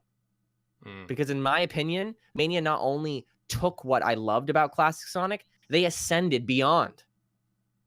They found a way to make me question why Sonic 2 was my favorite. Like it makes me put it under a magnifying glass. It adds more to the conversation. It went past my expectations. Yeah. And of course, now that I've gotten Mania and I'm a fan of more than just one element of the brand, I want an Adventure Mania. And I think that Adventure fans have waited long enough for their own Mania. I think they're entitled to it. And I do think there's something to unlock in the Adventure series. I do. Do you think that you would rather have what you described as an Adventure Mania more literally? Like, do you think that you would like an adventure game similar to Mania in setup, or do you want or would you rather have a very direct? Because again, I think when we talk about reimagining, that to me looks like Mania. Mania is a reimagining of Sonic 1, 2, CD, and Sonic 3 and Knuckles. Now, the thing is like when I think of an adventure remake, I think of Unreal Engine 4, Sonic running around in Station Square, and the game feels similar and it plays similar. To me, a reimagining is taking those concepts and taking everything and really rebuilding it from the ground up. I think that if they did a reimagining, they could put both of those games together and make it one big long story. They could, Ooh, yeah, like yeah. that to me I was sitting here than the thinking Crash and about Spyro that, treatment. definitely. Because Yeah. Crash and Spyro, I don't know for Spyro yet because the game's not out, but the Crash remakes are debatably worse than the originals in terms of everything but graphics. The Crash remakes, oh fuck, there's so many little things, and that's what scares me about it. Like, if they were to make a direct remake of Adventure 1 or 2 and it was worse, then, you know, people would just be like, oh, fuck it, and then that interest would not be renewed. The thing about Mania is that it does and takes things from Sonic 1, 2, 3, CD, and Knuckles. It makes it so much better, but the thing is like, okay, an example of the Crash remake is they didn't have the original files. They didn't have the original source code to the original Crash Bandicoot. Naughty Dog lost it, I guess, and which is just hilarious. But anyway, do they even have the source code to the adventure games? They must have, right? I mean, they keep porting it. The port. Yeah, they must. Yeah, they must. But anyway, that's not. This ain't a Square Enix situation where we threw away the entire game. Yeah, and it takes like 20 years to develop the remake.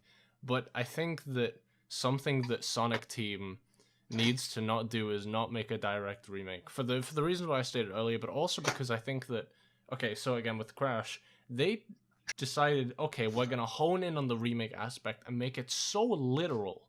It is such a buy remake, and they've added tiny things like you can play as Coco in, you know, all the stages in the older games. That's cool, but those are very literal remakes. There are things in that game that do not work because of that.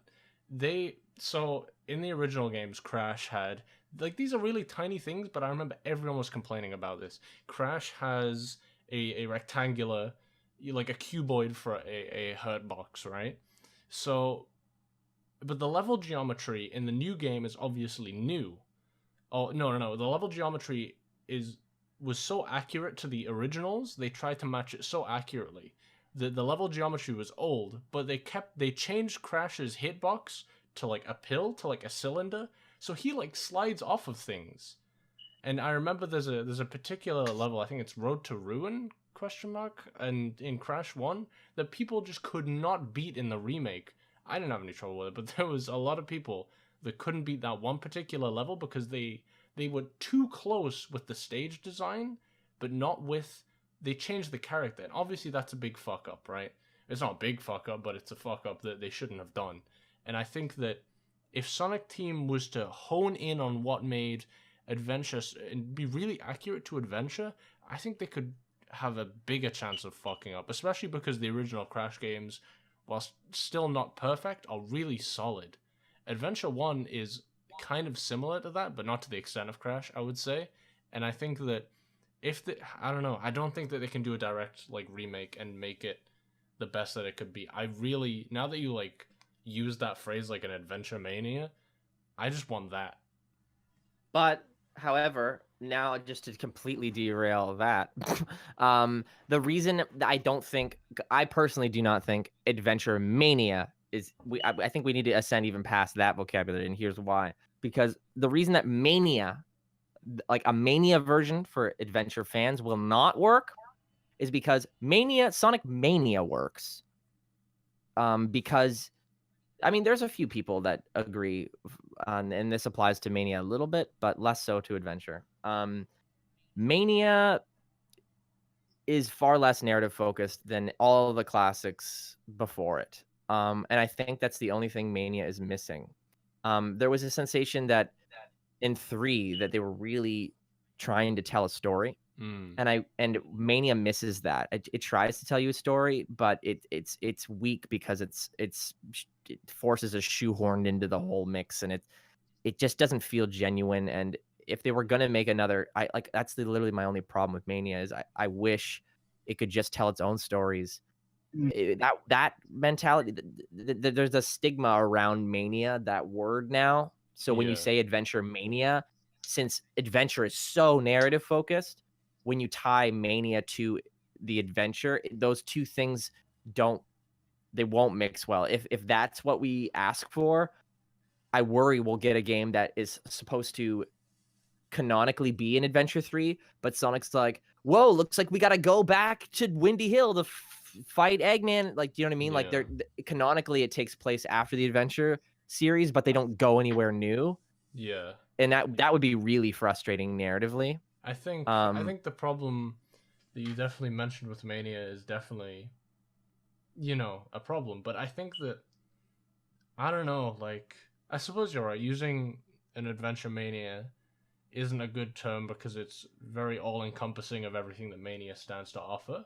But I think that if you really, I don't know, I think I've made it pretty clear that I don't think Adventure. When we say Mania, we mean like crack the code, like crack what it means to have fun playing that and old gameplay. I think, and that's what we want for Adventure, I think is what you're trying to say, right? Yeah, I think that despite how much I disliked how Insomniac did it with Ratchet and Clank, and I have some very, very vocal opinions on that 2016 game, I think that Sonic would benefit greatly from that treatment if you were to do Adventure 1 and 2. Not in the Ratchet way, I don't think we need to cut things from the original games. Make it closer to a remake than, a reimagining, but also just have it feel new as well. Like, I'll still buy it, but if it's worse, like the Crash remake was in some ways, I know a lot of people after buying that remake and seeing how ugly some of the models looked and how the game was very inaccurate and didn't feel like it because they tried too hard in a sense to make it a direct remake. A lot of people went back to the originals. I hope the same doesn't happen for Spyro, as much as I adore Spyro 3. Again, it's one of my favorite games ever. But I think that really, I don't think Adventure needs a direct remake. I think that really, I think we can agree on that. I think lean more to the remake side, but reimagine quite a bit as well. Yeah, like make it fresh. Remake with creative liberties. I think, like, because as well, as I said, like Crash 1, 2, and 3 are games that work on such a fun, they click so well. And I think that if you take a look at Sonic Adventure, that to me is a game that has so many issues that I think a remake could not fix. If you were to literally remake that game, bullet pointed, okay, we need to remake Big and make it very similar, I think that wouldn't work. And, no, totally. And I think that that's also what a lot of other people think. Like, they wouldn't want to see fucking Big be remade in the exact same way. But I feel like even the people asking for Adventure remakes, I feel like even the people asking for the Adventure remake, when they say remake, they assume, based on Sonic Team's clear communication, that is something that they no longer identify with. That is a mistake that they've acknowledged themselves. That when they say, please make an Adventure remake, I almost feel like in the discussion that's implied. But it's good to vocalize anyways, because there are a few people that don't understand that. Yeah. I feel like Adventure fans need to clarify that too on their end, because people that disagree are like, what are you talking about? Remaking Big? Remaking the Amy stages? Those weren't fun. Like, come on. Why would you remake that? Adventure fans need to be a little bit more clear. Yeah. When they're saying, I want a remake. It's like reimagined Mania, something. It's an abstract concept. It's something we haven't seen, but I think it's worth talking about. I think what we described would work, but I think remakes are very, very fiddly business anyway. Like, you have Nintendo, whose 3DS remakes have been so all over the place. Like, for their big franchises. Like, the Luigi's Mansion remake is good, but it doesn't run properly.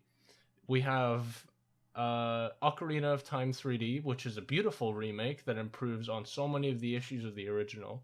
And then compare that exact game to the Majora's Mask remake, which is arguably worse in almost every way. Then we have Pokemon Omega Ruby and Alpha Sapphire, the most recent Pokemon remakes, are debated to be the worst in the series, worse than the originals, which is just I disagree. I love RS, but I think that But the original games were bad.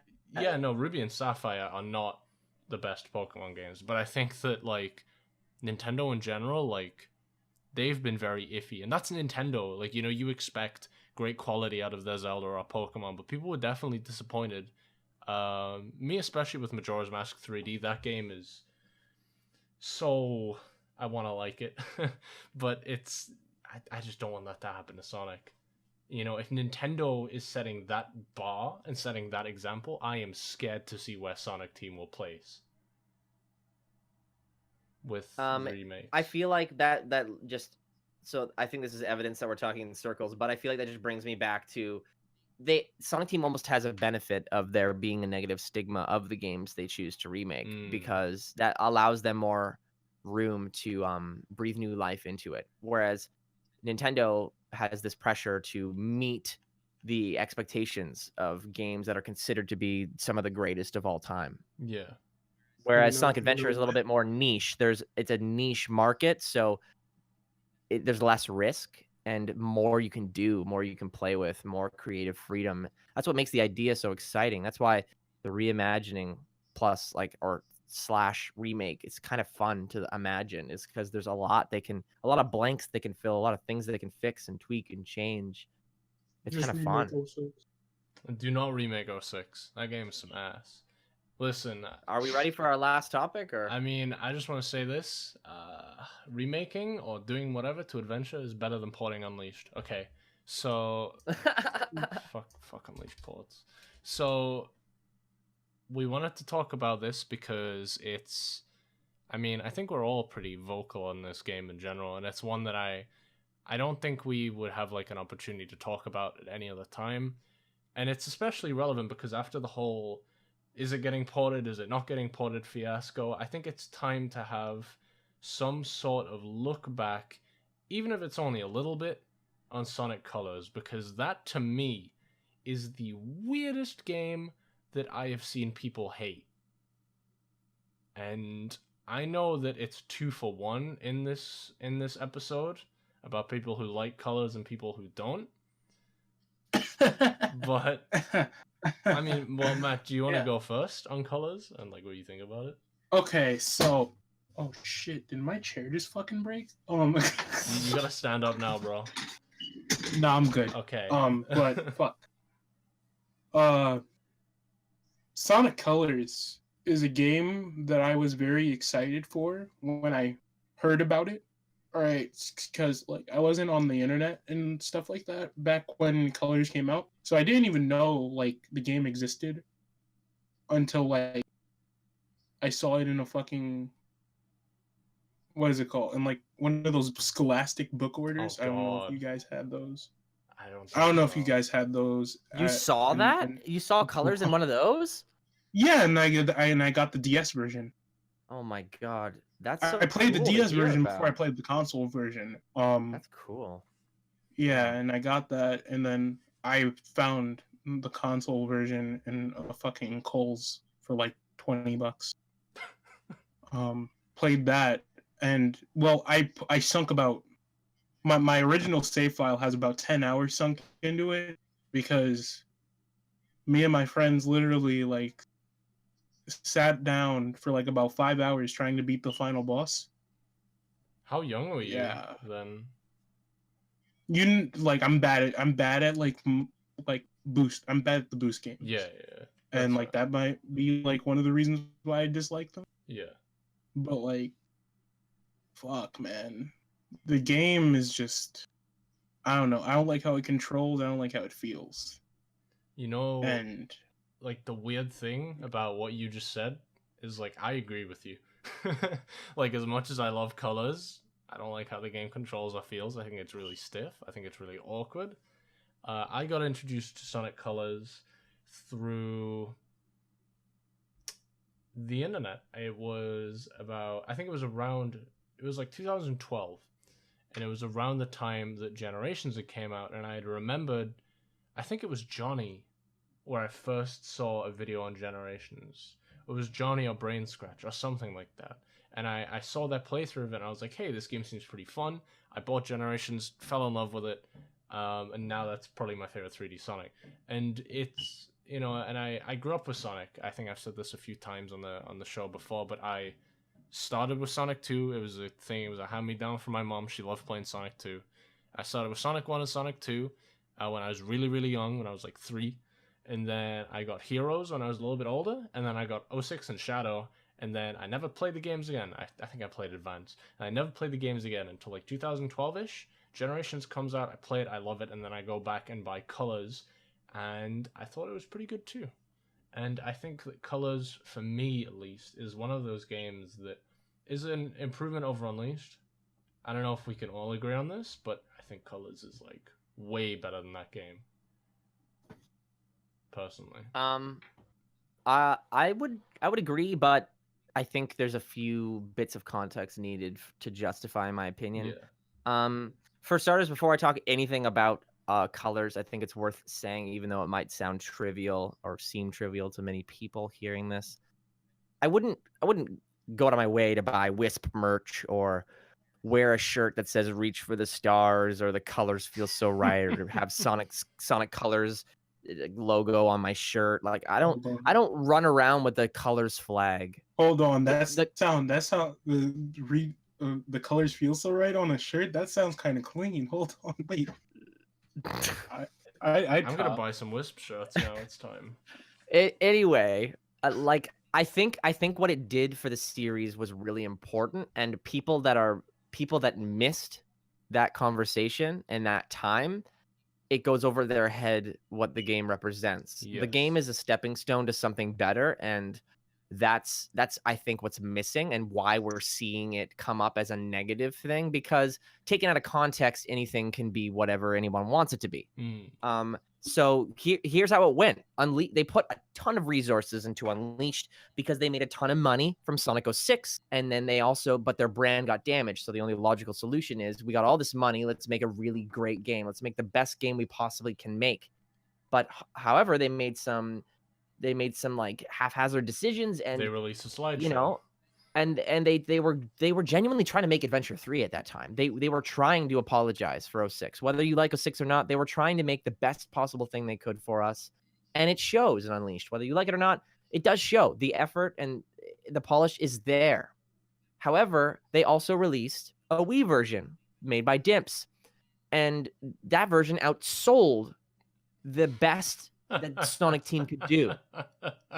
Now, what Sonic Team takes away from that is they go, okay, fuck all that shit. Obviously, it doesn't matter what polish we put in, so let's just try our best to build on what Dimps had. Let's put our market is clearly in the Wii, so let's make the most beautiful Unleashed-like experience we can while taking away what we learned from Unleashed and put it into a Wii game. And when you have that context, Colors is the best it possibly could have been under those circumstances. It really is. And that is how they got the W. You cannot say that somebody gets an L or a W if you don't know the rules of the game that they're playing. And the game they were playing was, how do we follow up Unleashed in a way that will be effective and help us move forward from it? Colors is 100% the correct answer, I think. It's a stepping stone. It's nobody's ideal perfect Sonic game. It's nobody's favorite, but it did a hell of a lot, and I can't help but appreciate it. Yes, it got rid of Jason Griffith, a lot of people's favorite actor. Yes, it changed the story. It took away the story, but it was at a time where people were tired of the story, believe it or not. I know that it's hard to understand and hard to hear now because it's so different now. The conversation is completely different. Yeah. But back then, with Unleashed, they were already kind of throwing out their story. We didn't see Shadow or Knuckles. We didn't hear anything about the Master Emerald. Like, Chaos Emeralds had shrines all of a sudden, and we never knew about these things, and we should have by now, because Chaos Emeralds played a huge role in all the games before it. It was clearly a reboot in Unleashed. They were already letting go of it. So if you're going to punish Colors for that, then you might as well punish Unleashed for it. Yeah, I think I think in general, there's a lot of double standards when it comes to Unleashed and Colors in a lot of aspects. It's kind of crazy. So, and Colors, yes, it's tough to control. I remember specifically one stage that was predominantly 2D, and it had me using the cube wisp, and I had to like jump on very specific cubes to get to the end. But I learned. And once I learned, I got better. And then I think, oh, people complain about the controls. And then I go, oh, let me list off all the other games that people complain about the controls. Sonic 1, Sonic 2, Sonic Adventure 1, Sonic Adventure 2. Oh, wait a minute. It's all of them that they complain about the controls. Fuck you. Yeah. Every Sonic game, like literally, I can't think of a goddamn Sonic game that people don't complain about the controls except for Lost World. Wait, So- wait, you've never heard anyone complain about Lost World's control?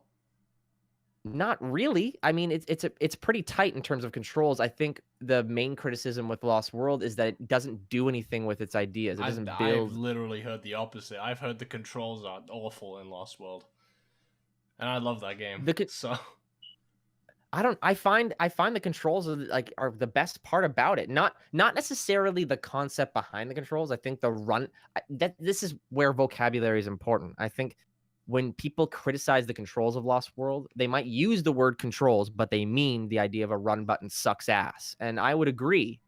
That doesn't mean the controls are bad. Sonic has never been easier to control. That doesn't mean that it's good. Sonic is easy to control in Lost World. It's easy to pick up and play for new people. Sonic's controls have never been tighter. That's my opinion anyways. Every other Sonic game people complain about his controls because they're slippery, because they're momentum based. You got to fucking learn. And you go to the lower path because you don't know what you're doing, you idiot. You got to practice. That's the foundation Sonic is built on. He's fast. He's going to be hard to control unless you lock his speed like in Lost World, and then it's boring. So it's, it's give and take. Colors I learned, and once I learned, I found that the game was more rewarding the more and more time I put into it, the more and more I was able to access, the more and more I was able to unlock, because what I love about Colors is it finally introduced something that Sonic Adventure 2 did really, really well, where it has like a cycle of like an unlock cycle, meaning you play stages, you play through it once. Then in the narrative, you get more wisps. So then you unlock wisps to go back. When you go back, you use those wisps, you get red rings. When you get those red rings, you get more 2-player stages. When you play the 2-player stages, you get a Chaos Emerald, which gets Supersonic, which means you use Supersonic to go back to those levels. And the levels, you don't have to use wisps as Supersonic, so you have even more to do. How do you hate that idea? There's not many Sonic games that bring that to the table. And when you say you hate colors, like, be careful, because there's a good idea in there. That's a good idea. I think that's like subjectively a good idea. I don't think anybody has a problem with like unlockables that give you more levels to play and more ways to play the game. I think that that's something that everybody's kind of on board with. Yeah. So I don't. So that's kind of what I'm like, what? You hate everything? I feel like you're just salty about Jason being replaced and the story being like a Saturday morning cartoon, but okay. You be you, man. You have fun. You be salty. That's the thing. I don't know. That's the thing. I think Wait, no. What were you gonna say, Matt? Oh, I don't think I ever like Roger Craig Smith. Like when I first heard Roger, I was like, "Who the fuck are you?" Right? But I was like, but I'm like, okay, so they changed the voice actor again. I don't mind, because like I still got my GameCube. I can still go back and hear Ryan Drummond. I still can go back and hear Jason Griffith in whatever Sonic game I have, or whatever. So like I wasn't pressed over it, but I'm just like, and then like the story, like I'm like, I never really came to the Sonic games for the story. Like if like whenever I played fucking any Sonic game, I skipped the cutscenes. Like I literally skip the cutscenes because I can go and watch them later. Yeah, I did that with like I don't care.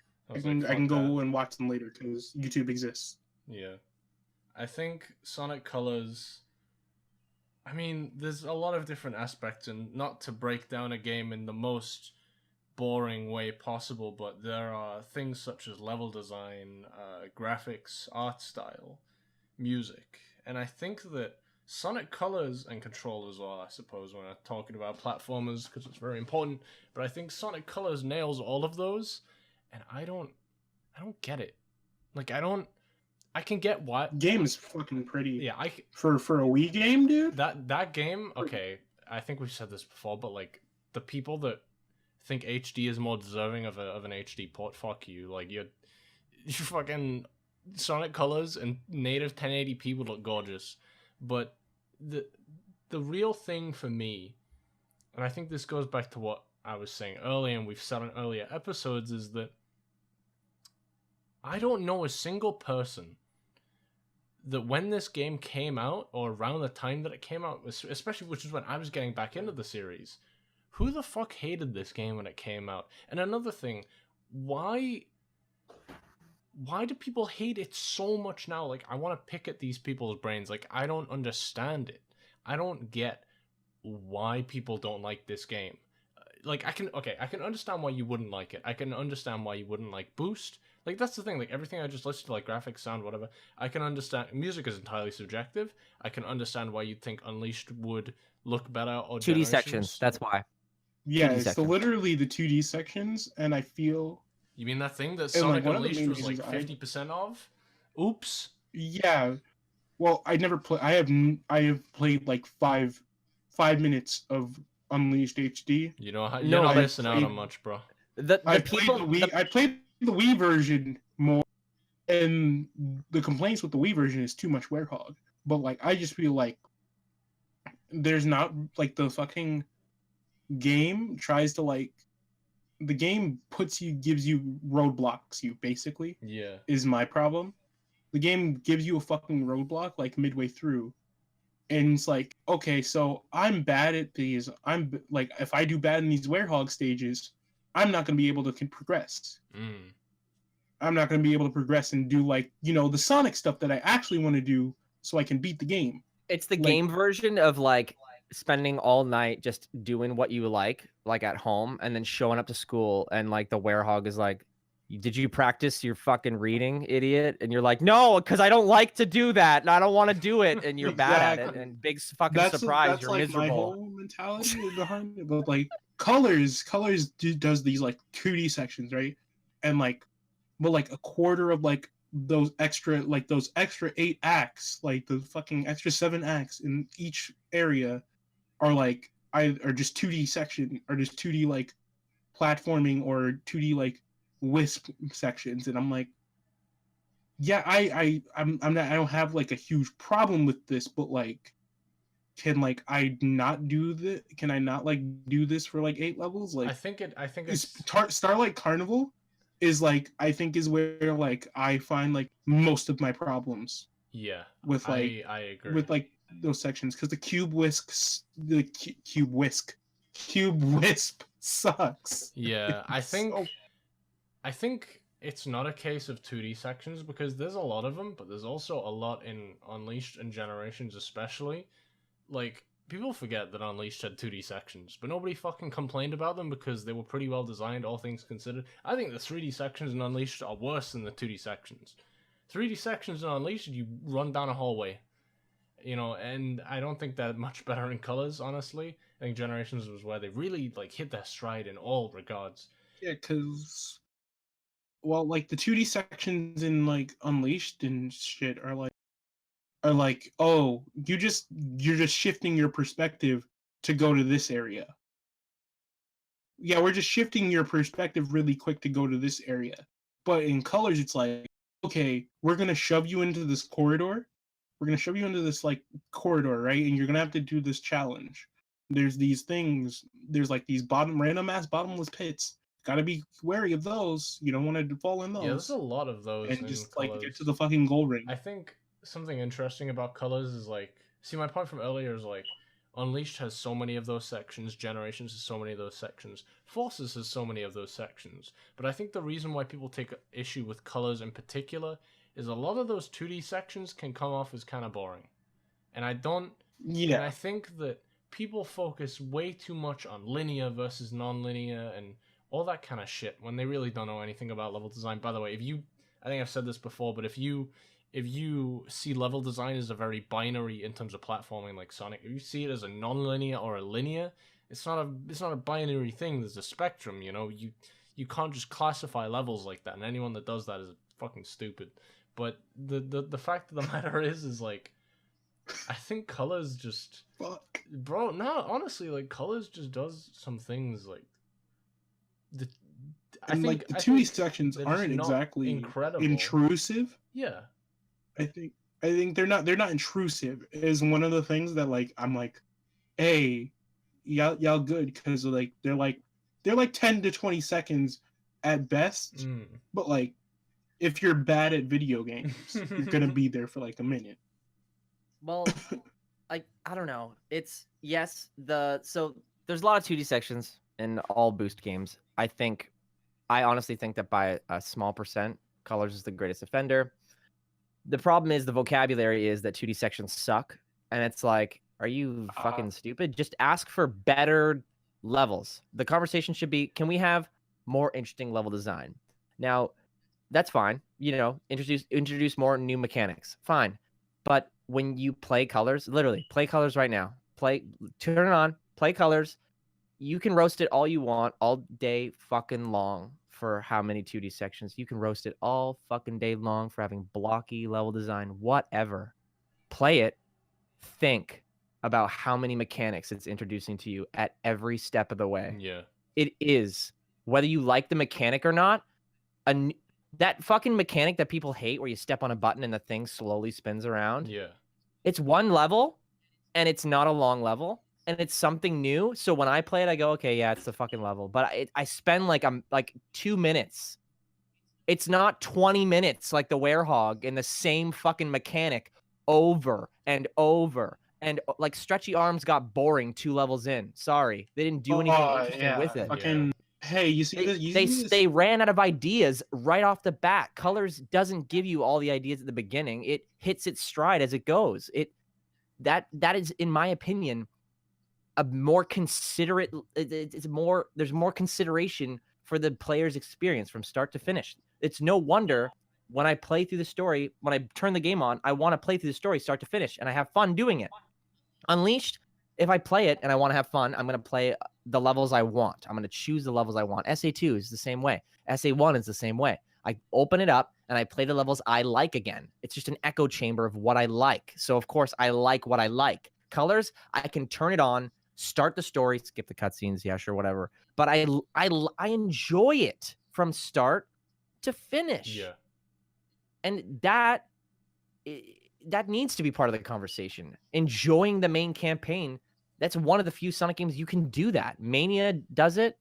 The classics do it. I think there's annoying things in the main campaign for sure. Drops. Yeah. There's definitely no game is gonna be you can perfectly deal with balanced it. like that, yeah. Like my thing, like my enjoyment drops when I hit fucking Starlight Carnival because of the cube wisp. And But nothing feels like unclimbable. Like I ran into Yeah. many points in Unleashed where I hit like a brick wall all of a sudden, just something I was not ready to deal with, and it's just shoving it down my throat as aggressively as it possibly can. And that's not fun. I play video games for fun. You know, like I'm playing it for fun. I don't care if Colors is short. I had fun the whole way through, and that's good. I tolerated some shitty things for 2 minutes. The length argument but, doesn't make any fucking sense to me, because it's literally, oh yeah, Unleashed is 10 hours of trash. Like, and besides, and honestly, no, for real though. So, why did you get so close to me? Do I need to hang on? Let me like look and audition. Oh, that peak, that looks amazing. Anyway, so when I forgot what I was gonna say now. No. Do you think that, like, because I've had this thought in my head for a while, but I think the reason why people like Unleashed and why people like Adventure 2, why those are the two most popular 3D Sonic games, is because everybody and their mom goes back to the levels that they like, and they don't play through the campaign from start to finish. They don't look at the game like a complete game. They look at Sonic Unleashed. Okay, so how I see Sonic Unleashed is a video game when you start playing a Sonic and you finish playing a Super Sonic, right? How other people see Unleashed that really fucking love the game for whatever goddamn reason is they see the game as a game that you play once, and then you only go back to the Sonic levels. You don't touch the Werehog. Nobody goes back and replays the Werehog. And by the way, when you tell people that, they say, "Oh yeah, I go back and replay the Werehog," as if they're fucking telling the truth. But besides the Like, point, like where? exactly, like Where? why on God's fucking no, dude, play literally anything else. I think that Colors and Generations, and I think Lost World does this really well. I think Lost World, there's not a dip for me in Lost World. I don't know if that's just me, but I think that's for a different reason though. I think Lost World, there's no dip in Lost World for me because it constantly throws different ideas at you. It's very much like It has the Colors. flicky collecting. It has the flicky collecting that's a little bit of a chore at times. Yeah, I think that. But- And it does remind me of Unleashed a tiny bit in that regard, but far less of an offender. I haven't And played let me just Lost say, because this is being recorded, I don't fully agree with Lewis when it comes to hating Unleashed do. as aggressively. I don't. My take of it is that Unleashed, I think, is overrated. I think there's a conversation that needs to happen about its overall quality. Changes need to be made to the game for it to be as good as everyone is holding it. Yeah. Like, there are flaws in it, and it is not exempt from criticism. People talk about it now like it is, and that is the context of the conversation I think Lewis is having right now. Yeah, I think is it's that definitely the biggest problem. Because this recording could be taken out of context, and people could see it as you just reacting to nothing and like aimlessly attacking the game for no reason. And we're in the Sonic community, so it's worth saying this is in reaction to the overabundance of ridiculously high amounts of hype and this huge standard that Unleashed is now being held to. Mm-hmm. And I am on the side of, whoa, buddy, here we go, Hold on, buddy. I'm gonna Here we go on Here Twitter. we go, buddy. I'm No, gonna but go, I'm for gonna real. go on Twitter real quick. I'm gonna search up Unleashed PC port. Oh no. See, like that's the thing for me though is like, I think it's so disproportionate, like this, like what you were describing, because people at launch didn't like Unleashed that much, like this much. And by the way, okay, here's another thing: the people that like say, "Oh, I liked Unleashed at launch," they're like 16 now. They were like 8 when that game came out. Of course, you're gonna like it. You grew up with it. It's a wave of people. That's exactly. I honestly think that that's where the conversation is stemming from. What I was just talking about, the overhype of it. It's just because there was, like, Unleashed came out and it sold really well on the Wii, and maybe a lot of people like. I wouldn't be surprised to hear that a lot of people really like the Wii version too. But anyway, people probably played the Wii version, saw the next gen version, picked it up, played that one. And they really, really do like it. And they were young, and they had all this free time. It didn't matter. They were lost in a world where, no pun intended, they were lost in a world, and they loved exploring for the medals because the world it's so plentiful and polished, and it looks beautiful. And it really, I can see a child getting lost in that world and spending hours looking for the medals. And since they have no pre-established knowledge of the brand, the Werehog doesn't affect them because there's no context. So it's just a game as far as they're concerned. And yeah, it plays fine for a game. It is a game. It is a good game. It doesn't hurt anybody. The problem is when you place it into the Sonic franchise, you're having a different conversation.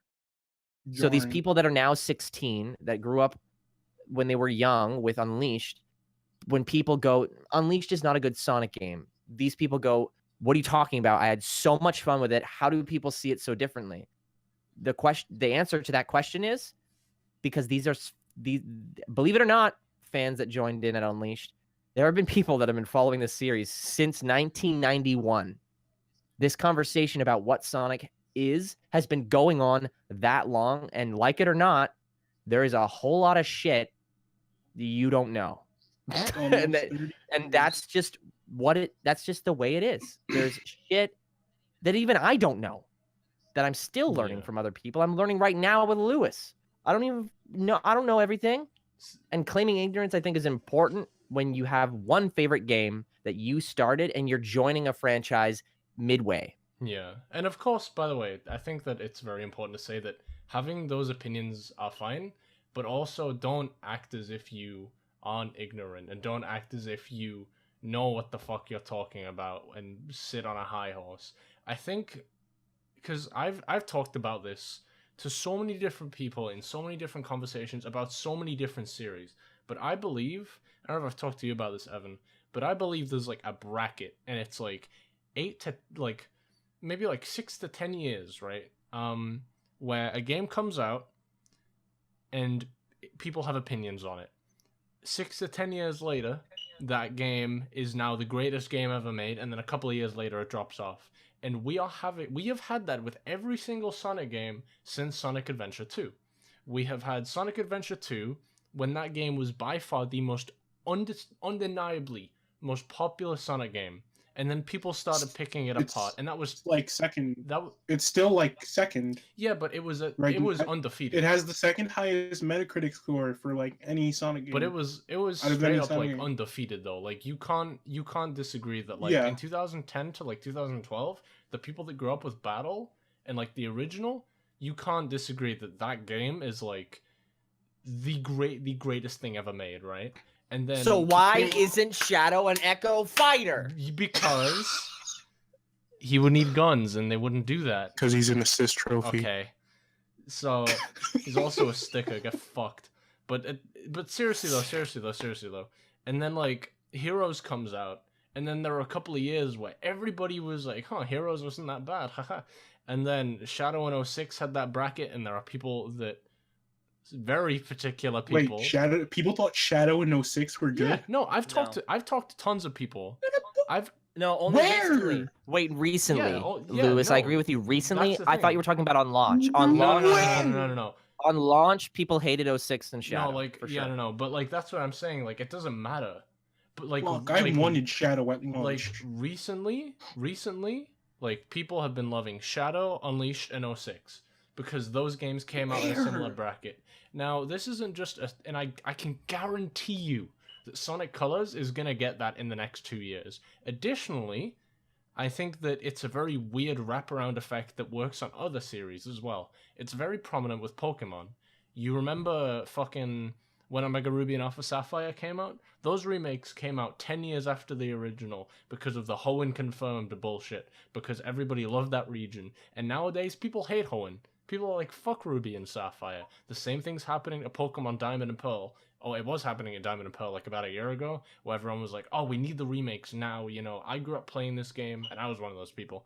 I grew up playing Diamond and Pearl. They were my first Pokemon games. I'm now old enough to use a keyboard and go on Twitter, and I love those games. And now Pokemon Black and White, which are the follow-up Generation 5 from Generation 4, people hated Black and White at launch. Lots of people hated Black and White. Oh yeah, I remember that. It's almost like these games are marketed for children. Exactly. And that's where the whole thing lies.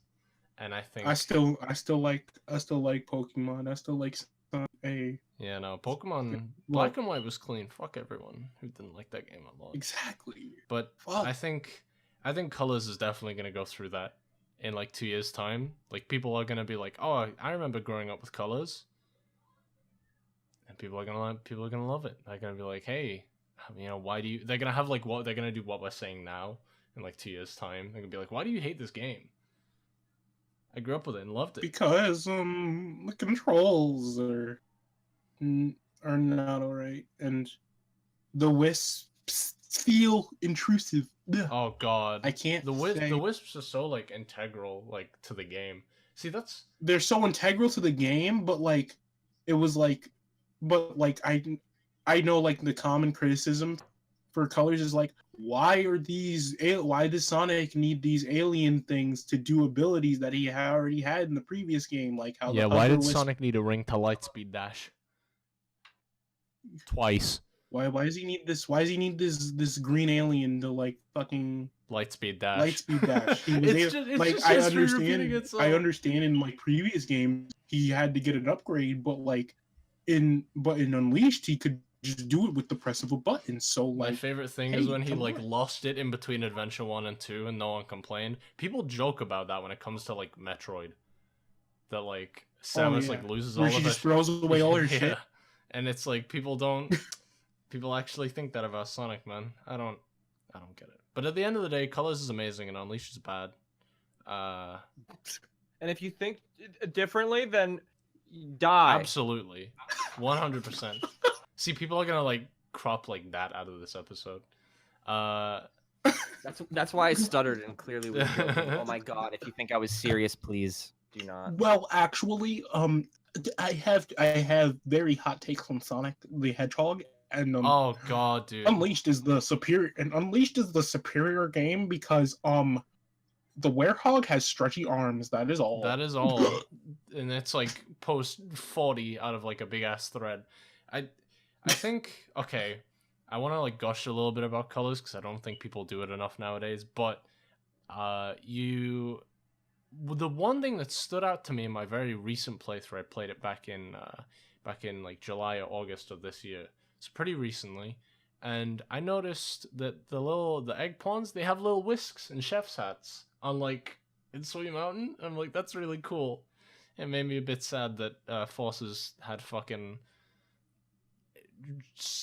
Egg pawn light. Yeah, no, I didn't like Egg pawn those, light. but you know, see, that's the thing, man. Yeah, bro. Where's your detail at? Oh, I forgot it. Oh, Guy in the shop. yeah, I think. See, that's to me like I hate it when people are like, this game didn't have any love put into it. I think people say that about Forces a lot, which is bullshit. I've talked to people that literally made Forces. I've talked to designers through Facebook, and you know, they're not the kinds of people that, you know, they really enjoyed it, and it's, you know, it was very much a passion project for a lot of people from what I can tell. But Colors to me is visually a game that looks like it has had so much love put into it, you know? Like that game is just It's fucking beautiful. it has, I don't think that's a good way to describe it. I think it has a lot of personality. Know what I mean? Yeah, but the visuals were crazy, dude. Like, I think, like, because I picked it up, like, I've been picking it up, like, on and off, Yeah. like, ever since I beat it, like, back in, like, 2000, whatever. Yeah. I don't remember when. But, like, every time I go back to pick it up, I'm like, and, like, recently I sat down and I was playing that shit, and I was like, yo, when was this game, like, was this game always, like, this pretty? Like, Tropical Resort looks fucking mwah, like, incredible. And, like, Starlight Carnival, like, as much as I fucking hate, like, every level attached to that, like, area, it looks great. Yeah, no, they Like, did a really good job. Planet Wisp looks like amazing for being on Wii, but fuck that stage too. But like the conversation typically doesn't go like how Matt is telling it. It's typically like, oh, Colors' graphics look like shit because here's a screenshot from Unleashed, and it's like, dude, that's like congratulating an athlete for throwing a football compared to a nerd throwing it. It's fucking on the Wii, dude. Yeah, but the control, like the fucking models definitely look muddy at times. The what? And like, I don't know, like they just No, look I actually really didn't hear what you like said. off. Oh, I think like the models look like muddy at times. Oh, for sure. Yeah. It's, Yeah. you know, graphical. It's on. I feel like it was rated by. I think it was. What was it? Nintendo's. Is it Nintendo Life? Is that Nintendo's magazine? Is that the now, one or is that? it no, it's not the official Nintendo. I think it's just a Nintendo magazine. Oh right, because I thought Nintendo Life was the Alex guy, the one that. Oh, I don't know. Yeah. There was a Nintendo magazine where when Unleashed came out, it was voted like one of the prettiest Wii games next to Twilight Princess, and I feel like Unleashed. Twilight Unleashed. Princess, Oh my bro? god, Unleashed is ugly. Like Unleashed is actually ugly. Wait, did I say Like, Unleashed? I meant Colors. Unleashed. Yeah. Unleashed. Yeah, you said Unleashed is Unleashed? actually. See, that's the thing said to me, Unleashed? man. Is like if you Unleashed is actually ugly, but like Colors, dude. Colors just looks so much better. God, that just reminded me of how different standards were back then. Twilight Princess is one of the best looking games on the system. Ooh. When Mario Galaxy 1 and 2 existed by the point of Colors, I don't think you can call Twilight Princess like the top of that system anymore. Especially I because it's a forget GameCube game. Let me see if I can actually find, because I might have just said the wrong game. It might have been my fault. Or did you mean Colors? I meant Colors, and I don't know if I meant Twilight Princess. I don't even know why I said Unleashed. Yeah, because you said three. Yeah, You said that's what I three. was You like- said 2 games and meant 3. I'm confused now. Yeah, I don't know what. I've probably just been talking too long. Mood? Bottom line is that Colors DS is also really good, and you should all play it. It's the best Rush game, which I think people need It's got to... the slide. Yeah, it's got the stomp, bro. The stomp's great. The slide and the stomp. Can we talk about the stomp? It's complete. Can we talk about the stomp as well? It's complete. Like, it's the boost. It's like the boost formula in 2D, and it's complete. Which is what Unleashed would be if it was good. But